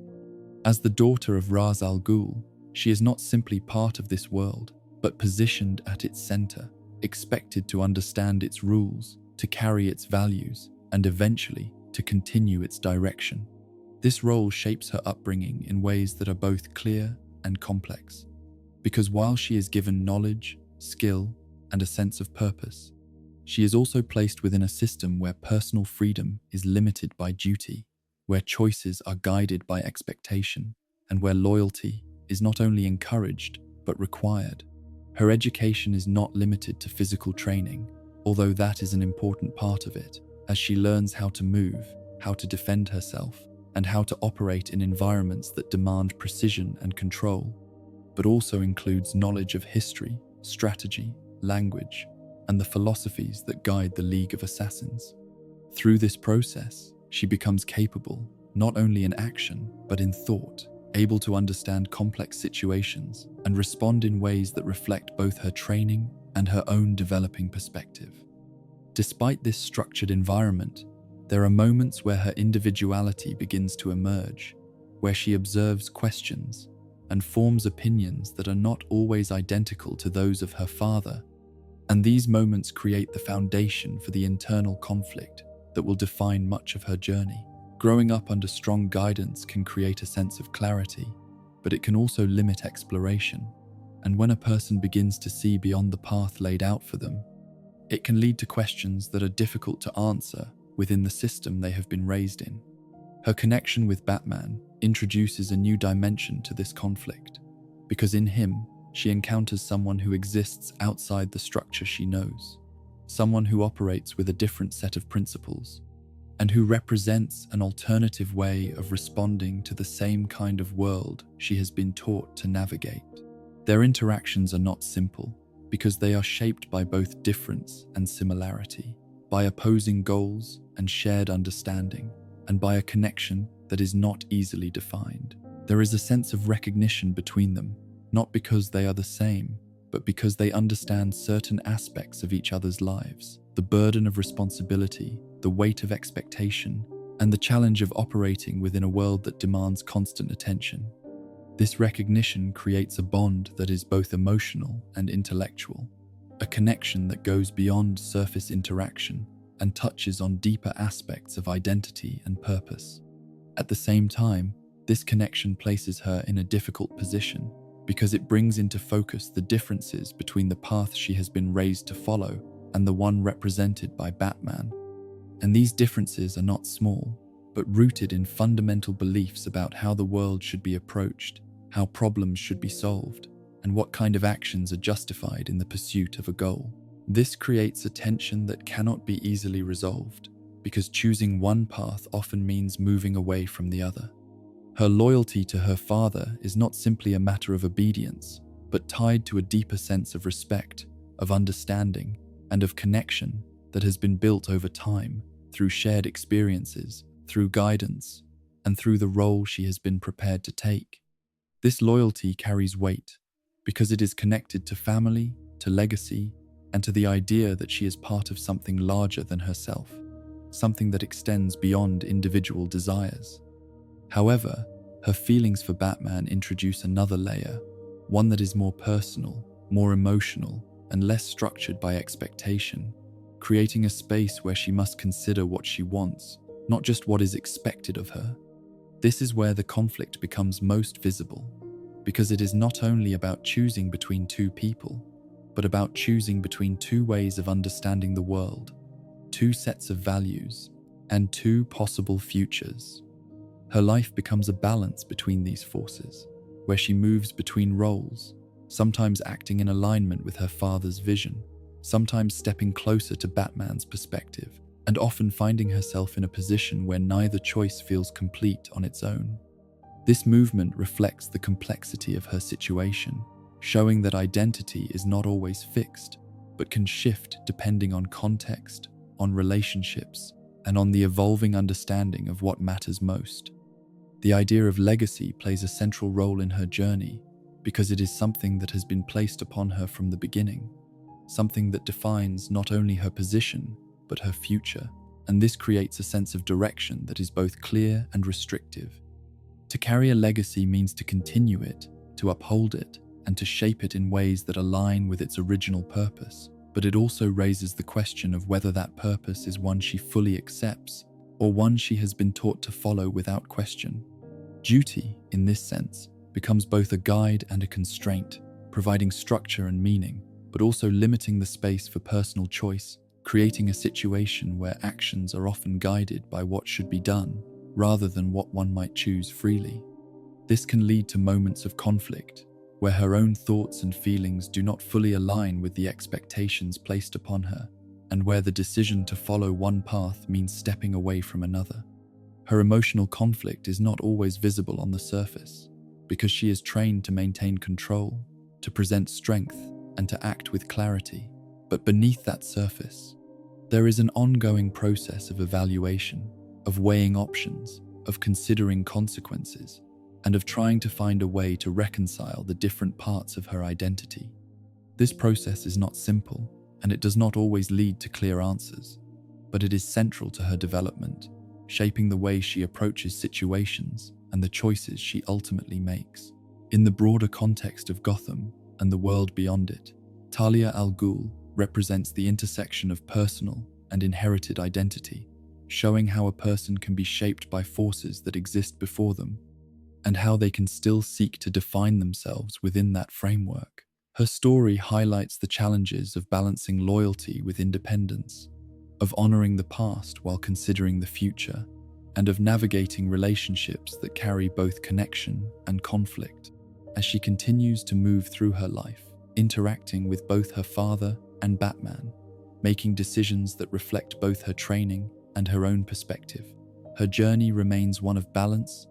not in the sense of perfect harmony, but in the sense of ongoing adjustment, of responding to changing circumstances, and of seeking a path that allows her to remain true to herself while acknowledging the roles she has been given. And in the quiet spaces between action and decision, where thought replaces movement and reflection takes the place of response, there is a sense that her story is not only about choosing between two paths, but about understanding how those paths intersect, how they influence each other, and how she can move within that space in a way that feels both meaningful and true to the person she is becoming. The Court of Owls, Gotham's hidden hand. There are some truths in a city that are easy to see, the kind that show themselves in loud ways, through crime on the streets, through news reports, through the visible struggle between order and disorder. But there are also truths that stay hidden, not because they are small, but because they are buried so deeply that most people never think to look for them. And the idea of the Court of Owls belongs to that hidden layer, a presence that does not announce itself, does not step into the light,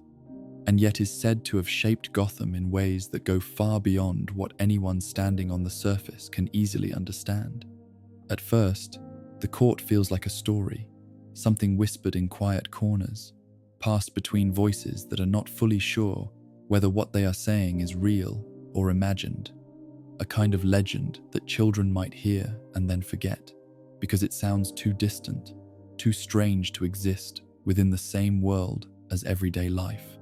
The rhyme often connected to them speaks of watching, of silence, and of a presence that sees without being seen. And for many, it remains just that, a rhyme, something with no clear proof, something that belongs to the edges of belief rather than its center.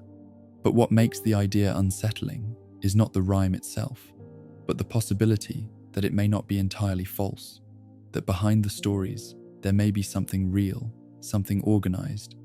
something that has existed for a long time, moving quietly, shaping events in ways that are not immediately visible. In a city like Gotham, where history stretches back through generations, where families rise and fall, and where power often shifts in ways that are not always explained, the idea of a group that operates in secrecy begins to feel less impossible and more like a hidden piece of a larger pattern.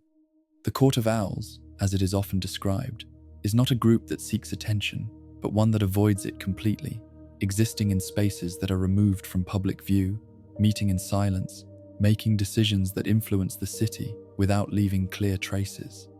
Its members are said to come from some of the oldest and most influential families, individuals whose names may appear in public records as leaders, business owners, or respected figures,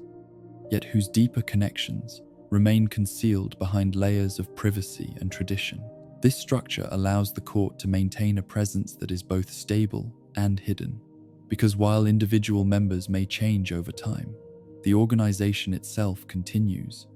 passing its influence from one generation to the next, creating a sense of continuity that spans across decades, even centuries. In this way, the court is not tied to a single moment, but exists as an ongoing force, one that adapts, shifts, and responds to changes in the city while maintaining its core purpose. That purpose, while not always clearly stated, is often linked to control, not in a direct or visible way, but through subtle influence, through the shaping of decisions, through the support or removal of key figures, and through the ability to guide the direction of Gotham without drawing attention to the source of that guidance. This kind of control does not rely on force alone, but on knowledge, on planning, and on the ability to remain unseen while affecting what is seen. Central to the court's operation are the Talons, individuals who serve as enforcers, carrying out the will of the organization in ways that are precise, quiet, and effective. The Talons are not ordinary agents, but are often described as highly trained, conditioned, and in some cases preserved or enhanced to extend their usefulness beyond normal limits. Their role is to act when needed, to remove obstacles, to ensure that the court's decisions are followed without resistance, and to do so in a way that leaves little trace. The presence of the Talons adds a physical dimension to the court's influence, because while the organization itself remains hidden, its actions can still be felt through the outcomes they produce. A person may disappear, a situation may resolve in an unexpected way, or a threat may be removed before it becomes widely known. And in these moments, the work of the Talons is suggested rather than confirmed, creating a sense that something is happening behind the scenes, even if it cannot be directly observed. What makes this system particularly powerful is the combination of invisibility and reach, because it allows the court to operate across different areas of the city, influencing business, politics, and other systems without being tied to a single point of exposure. This creates a network that is difficult to map, difficult to confront, and difficult to fully understand, because its boundaries are not clearly defined and its presence is not openly acknowledged. The idea that Gotham's corruption extends beyond visible crime is one of the most important aspects of this narrative, because it suggests that the problems seen on the surface, the criminal acts, the conflicts, the struggles, are not the only issues shaping the city, but may be connected to deeper structures that guide how those issues develop. If the court exists, then it represents a level of control that operates above or behind the visible systems, influencing outcomes in ways that are not immediately clear. This raises questions about cause and effect, about whether certain events are random or guided, about whether power is held by those who appear to have it, or by those who remain unseen, and about how much of the city's direction is shaped by forces that do not appear in official records or public discussions. These questions do not always have clear answers, but they create a sense of uncertainty that adds depth to the understanding of Gotham as a place. For those who begin to investigate these possibilities, the process is not straightforward because evidence is difficult to find, connections are hidden, and the more one looks, the more the pattern seems to shift, as if it is designed to avoid being fully revealed. This creates a challenge that is not only physical, but intellectual, requiring patience, attention, and the ability to question what is presented as truth. At the same time, the existence of such a group, whether fully confirmed or partially understood, changes the way people see the city, because it introduces the idea that control may not be where it appears to be, and that influence may operate through channels that are not easily seen. This idea can be unsettling, because it suggests that the balance between order and disorder is not only shaped by visible actions, but by hidden decisions made far from public view. The court's connection to history also adds another layer, because it ties the present to the past, suggesting that the structures in place today may have roots that extend far back, shaping the city over time in ways that are not immediately visible.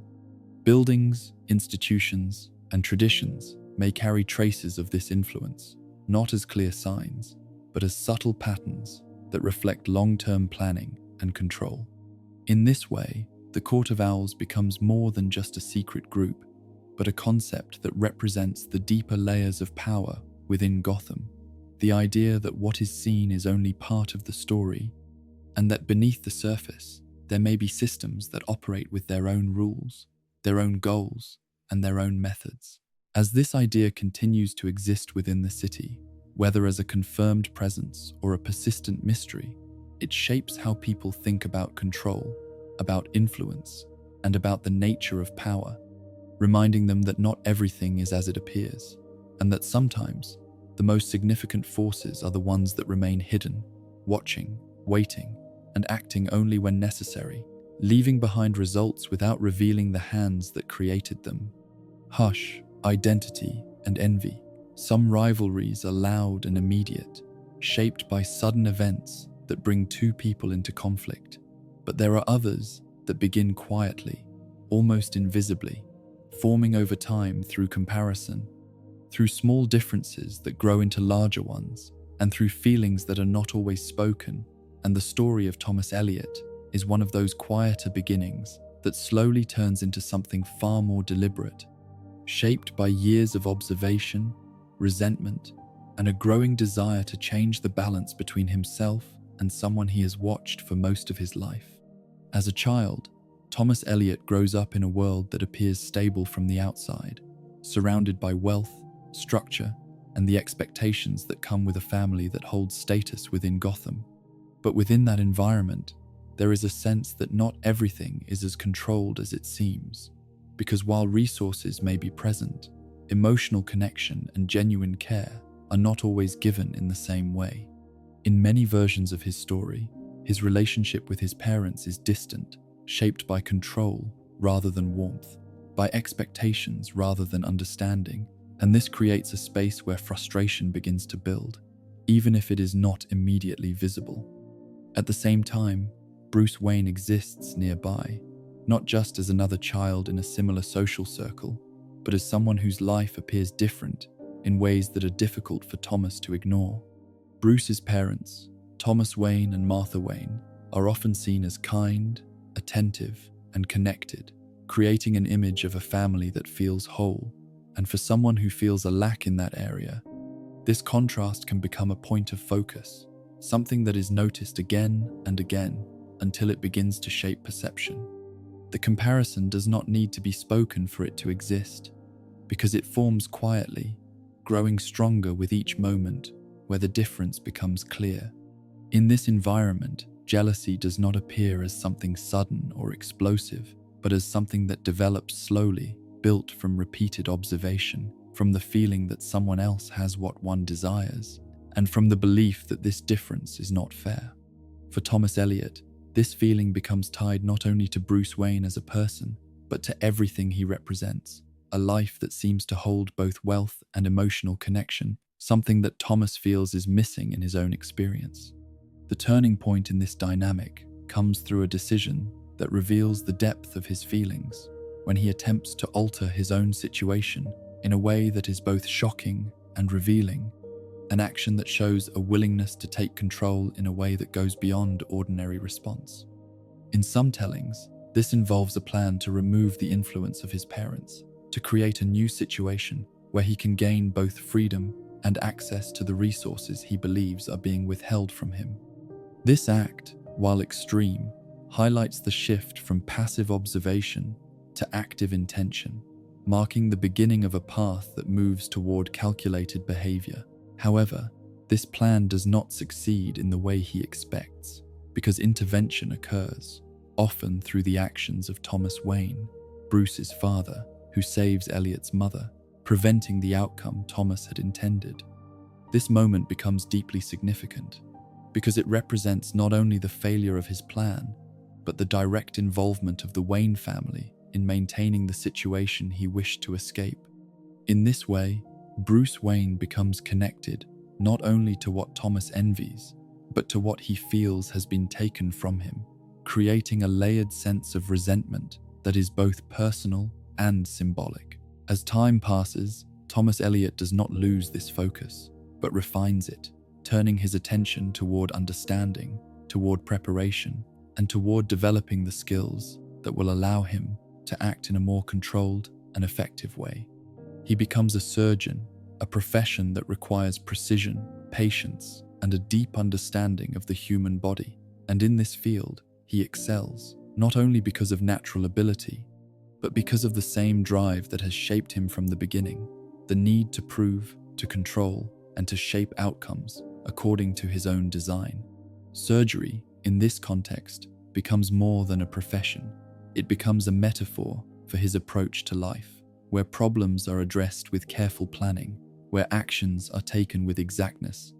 and where the goal is to achieve a specific result with minimal error. This mindset carries over into the way he approaches his larger plan, because his focus is not on sudden action, but on long-term strategy, on building a path that leads to the outcome he has been moving toward for years. The identity of Hush emerges from this preparation, reflecting both concealment and control, a figure who does not reveal himself openly, but works from behind layers of disguise, manipulation, and careful movement. The bandages that often cover his face are not only practical, but symbolic, representing the idea of reshaping identity, of hiding what is beneath, and of presenting something new, something constructed rather than natural. His obsession with Bruce Wayne's life remains central, but it evolves from simple jealousy into something more complex, a desire not only to take what Bruce has, but to dismantle it, to break it apart, to show that it can be undone piece by piece. This approach reflects a deep understanding of both Bruce Wayne and Batman, because Thomas Elliot does not simply see the surface, but studies the connections, the patterns, and the structures that support both identities. Rather than attacking directly, he chooses to work through layers, targeting relationships, creating situations that cause doubt, and using knowledge to weaken the foundation on which Bruce stands. This is where his surgical precision becomes most visible, because each action is planned, each step is calculated, and each outcome is designed to lead to the next, creating a chain of events that is difficult to interrupt once it begins. His method is not based on physical dominance, but on psychological influence, on the ability to create confusion, to alter perception, and to force responses that reveal vulnerability. By doing so, he aims to achieve something deeper than a simple victory. He seeks to reshape how Bruce Wayne understands himself, to break the connection between identity and purpose, and to leave behind a version that no longer holds the same strength. At the same time, there is a personal dimension to this plan that goes beyond strategy, because each action carries the weight of his past, of the comparisons, the frustrations, and the moments that shaped his view of the world. His revenge is not only about the present, but about correcting what he believes to be an imbalance that has existed for years, making his actions feel, from his perspective, justified, even if they are harmful. The complexity of his character lies in this combination of intelligence, control, and emotional motivation. Because while his methods are precise, the reasons behind them are deeply rooted in feeling, in the experiences that shaped him, and in the beliefs that grew from those experiences. This creates a figure who is both calculated and driven, someone who moves carefully, but with a clear purpose that has been defined over time. In Gotham, where many conflicts are visible and immediate, Hush represents a different kind of threat, one that operates quietly, that builds over time, and that targets not only actions, but identity itself. His presence adds another layer to the understanding of the city, showing how personal history can shape larger events, and how individual experiences can lead to actions that affect more than just the person involved. As his plan unfolds, step by step, guided by precision and shaped by years of preparation, there is a sense that the conflict he creates is not only external, but internal, forcing those involved to question, to reflect, and to respond in ways that go beyond simple reaction. In this way, his story becomes not only about revenge, but about identity, about the way people see themselves, and about how that perception can be challenged, altered, and, if not protected, broken apart. And in the quiet moments between actions, where planning replaces movement and intention guides every step, there is a sense that Thomas Elliot has become exactly what he set out to be. Not simply someone reacting to the world, but someone shaping it according to his own design, even if that design is built on a foundation of envy that began long before the first move was ever made. The many faces of madness, villains as mirrors. When you look at Gotham from a distance, it can seem like a place filled with separate stories, each one centered around a different figure, each one moving in its own direction. But when you begin to slow down and pay closer attention, something starts to appear beneath the surface, a pattern that connects these stories in ways that are not always obvious at first, a pattern that shows how each individual is not only acting on their own, but also reflecting something deeper about the human experience, something that goes beyond names and identities and moves into the ideas that shape how people think, feel, and respond to the world around them. Each figure that rises within Gotham carries with them a specific kind of struggle, a specific way of seeing the world, and while their actions may differ, the roots of those actions often come from places that feel familiar, even if they are expressed in extreme ways. One may be driven by the need to create disorder, not because disorder itself is the goal, but because it challenges the idea that anything can be fully controlled, while another may be driven by the need to understand, to prove, to show that intelligence can shape outcomes in ways that others cannot easily follow. These differences create variety, but they also reveal something consistent, the idea that each path begins with a feeling, a belief, or a question that has not been resolved. Fear appears again and again, not only as something experienced, but as something that shapes decisions, guiding actions, in ways that may not always be visible. It can take many forms: the fear of losing control, the fear of being ignored, the fear of being alone, and each of these forms can lead to different responses, creating paths that move in different directions, yet all begin from the same source. In this way, fear becomes more than a single emotion. It becomes a starting point, a force that pushes people toward choices that define who they become. Obsession is another pattern that repeats, where a single idea, once it takes hold, begins to grow until it fills most of a person's thoughts, shaping their actions, their goals, and their sense of purpose. This does not happen all at once, but builds over time, as attention returns to the same point again and again, reinforcing its importance until it becomes central. Whether that idea is about proving something, protecting something, or changing something, the result is often the same: a narrowing of focus that limits other possibilities, creating a path that becomes difficult to leave. Love, too, plays a role in these stories, not always in the way it is usually understood, but as a powerful force that can inspire action, that can create connection, and that can also lead to choices that carry heavy consequences. When love is combined with loss or with the fear of losing, it can transform, becoming something more intense, something that drives a person to act in ways they might not have considered before.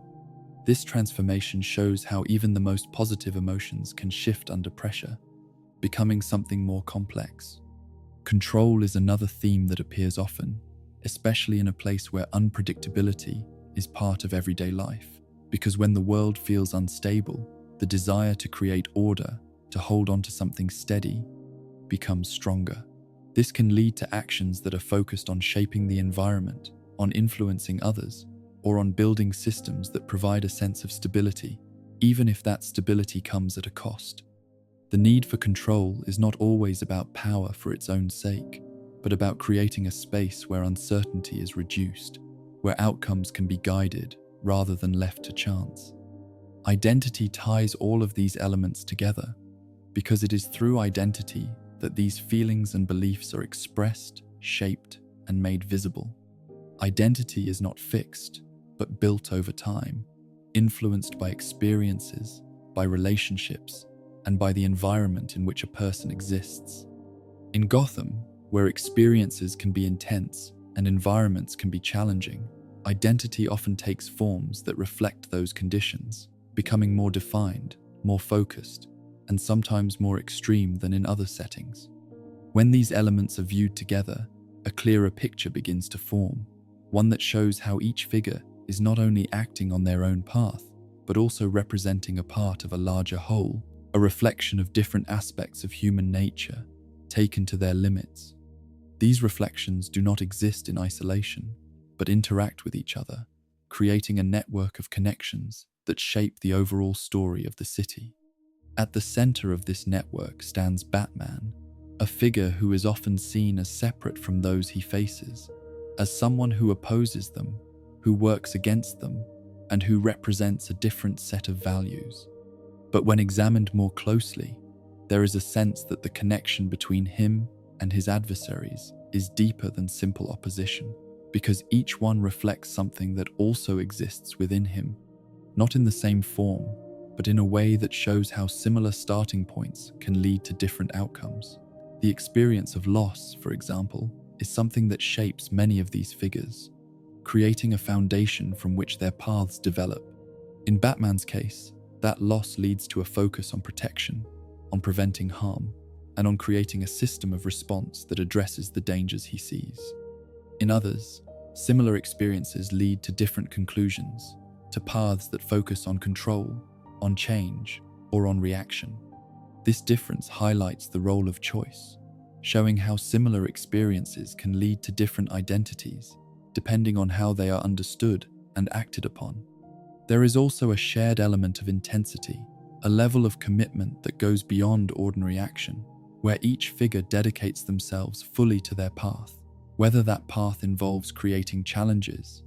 seeking answers, protecting what matters, or reshaping the world according to a specific belief. This intensity creates a sense of similarity, even when the goals differ, because it shows a common approach to dealing with the pressures of the environment. The relationship between Batman and these figures can be seen as a kind of reflection, where each encounter reveals something about both sides, showing how actions are connected, how responses shape further responses, and how the line between opposition and similarity can become blurred. In facing these figures, Batman is not only addressing external threats, but also confronting ideas, emotions, and possibilities that exist within the same world he moves through. This creates a dynamic where each story adds to the understanding of the others, where no single path can be fully understood without considering the rest, and where the city itself becomes a space where these reflections interact, overlap,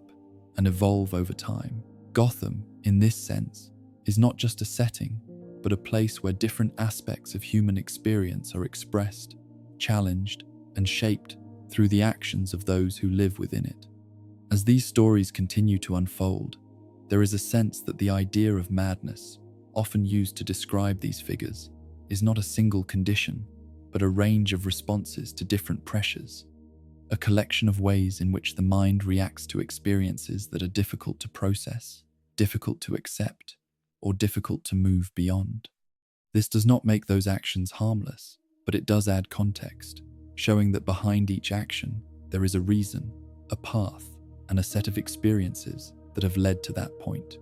And in the quiet moments between these encounters, when the city slows and the noise fades, there is an opportunity to see these connections more clearly, to understand that each figure represents not only themselves, but also an idea, a reflection, and a possibility, one that shows how close the line can be between different paths and how important it is to recognize the forces that shape those paths before they become something that is difficult to change. The quiet stillness beneath the chaos, when everything seems to settle, when the movement slows and the loud moments begin to fade, there is a kind of quiet that comes over Gotham, not the kind that feels empty, but the kind that feels full of everything that has already happened, as if the city is holding its breath, not because it is at peace, but because it is resting between one moment and the next. The streets, which once carried the echoes of conflict, now feel still, with only small sounds drifting through the air, distant footsteps, the soft hum of lights, and the quiet presence of buildings that have witnessed more than they can ever show. This stillness does not erase what came before, because the marks remain, not always in ways that can be seen clearly, but in the atmosphere, in the feeling that something has passed through, something that has changed the space in ways that are difficult to describe but easy to sense. Windows reflect dim light instead of sudden flashes. Doorways stand open without urgency, and the city seems to move at a slower pace, as if it is allowing itself time to settle after carrying so much weight. In these moments, Gotham feels different, not because it has become something new, but because it reveals another side of itself, one that is often hidden behind motion and noise. The chaos that once filled every corner has stepped back, leaving room for reflection, for observation, and for the kind of understanding that can only come when everything is no longer demanding attention at once. It is in this space that the stories that have unfolded begin to take on a different shape, no longer immediate, no longer pressing, but still present, still connected to everything that exists now. If you walk through the city during this quiet, you might notice how each place carries a sense of memory, how certain streets feel heavier than others, how certain buildings seem to hold on to something that lingers even when no one is there. These are not obvious signs, but subtle ones, impressions that suggest that the past does not disappear, but settles into the environment, becoming part of it in ways that continue to influence what comes next. The figures who moved through these spaces, who shaped events, who made choices that changed the direction of the city, are not always visible now, but their presence is still felt, not as something active, but as something that has left an imprint. Their stories do not end when the action stops, because the effects of those stories remain, influencing the way people think, the way they respond, and the way they move forward. This is where the idea begins to take form. that these stories are not truly finished, but paused, waiting for the next moment when conditions align, when circumstances shift, and when the forces that shape them begin to move again. In a place like Gotham, where patterns repeat and where change often leads back to familiar points, the end of one chapter does not mean the end of the whole, but the beginning of a space between chapters, a moment where everything rests before continuing. The quiet does not mean that the city is free from what it has experienced, because beneath the surface, the same elements still exist, the same tensions, the same questions, and the same possibilities that have always been there. They do not disappear, they wait, held in place by the stillness, ready to emerge again when the balance shifts. This creates a sense that the calm is not permanent, but part of a cycle, one that moves between action and rest, between intensity and reflection. In this space, it becomes possible to think differently about the figures who have shaped the city, not only as individuals who acted in certain ways, but as people who followed paths that were influenced by many factors, by experiences, by environments, and by moments that could have gone in other directions. When the urgency of conflict is no longer present, there is room to consider these paths more carefully, to ask questions that are not focused on immediate outcomes, but on understanding. One of those questions begins to rise slowly, not as something that demands an answer, but as something that invites thought, which is whether things could have been different, whether the paths that were taken were the only ones available, or whether there were points along the way where a small change might have led to a different result. This question does not erase what has happened, but it opens a space for reflection, for imagining alternatives, and for considering the role of choice and circumstance. In another life, under different conditions, with different moments shaping their direction, could those who became what they are now have moved towards something else, something less destructive, something more balanced, something that allowed them to exist without conflict? This idea does not change the reality of their actions, but it adds a layer of understanding, showing that identity is not always fixed from the beginning, but shaped over time, influenced by what is experienced and how it is processed. This reflection extends beyond individuals and into the city itself, because Gotham is not separate from these stories, but part of them, shaping and being shaped at the same time. The environment influences the people, and the people influence the environment, creating a cycle that continues as long as both exist. In this way, the question of change is not only about individuals, but about the system as a whole, about how different conditions might lead to different outcomes. The stillness allows these ideas to settle, not in a way that resolves them, but in a way that makes them easier to see, easier to hold, and easier to consider without the pressure of immediate action. It creates a moment where understanding becomes possible, where connections can be seen more clearly, and where the complexity of the city and its stories can be appreciated without needing to simplify them. As the quiet continues, there is a sense that the city is not empty, but full of everything that has happened, everything that remains, and everything that might still come. The absence of noise does not mean the absence of life, but a shift in how that life is experienced, moving from the outside to the inside, from action to reflection, from movement to stillness. And in this stillness, there is a kind of calm that does not deny what has happened, but accepts it, holding it without urgency, allowing it to exist as part of a larger whole. It is not a perfect calm, not one that promises that everything will remain this way, but one that offers a moment of rest, a pause in the cycle, where the city can breathe, where the weight can settle, and where the next movement has not yet begun. Eventually, the city will move again, the patterns will return, and the stories will continue, because that is the nature of a place like Gotham, where change is constant, where endings are often beginnings, and where the quiet is always part of something larger. But for now, in this moment, there is only stillness, a quiet that holds everything without asking for anything, a space where reflection is possible, and where the idea remains, soft but present, that even within the most complex stories, there are moments where things could have been different, and where understanding, even if it comes late, still carries meaning. And as that thought settles, slowly and gently, the city remains, not silent in absence, but quiet in presence, holding its stories, its questions, and its possibilities, waiting, as it always does, for what comes next.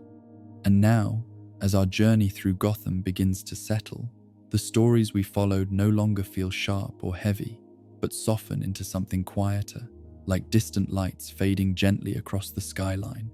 where every choice, every path, and every life we explored begins to rest in its own place.